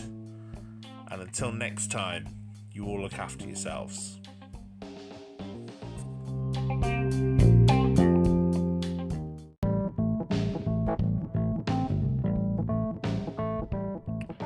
Thank you, my friends, for once again joining me on Garhdo Goes Geek. Your continued support for this podcast means the absolute world to me, and I am grateful for every single one of you who stays and listens to one of my episodes. It means the absolute world. Now, if you would like to engage more with me or the podcast, we have a Discord community, small but growing, and we now have commissions open on Ko-Fi. So if there's a topic you would like to see me cover, you can pay me to cover it. All funds will be used for legal purchase of the relevant items where I do not have them. Have a look on the link tree for more information. Until next time, look after yourselves.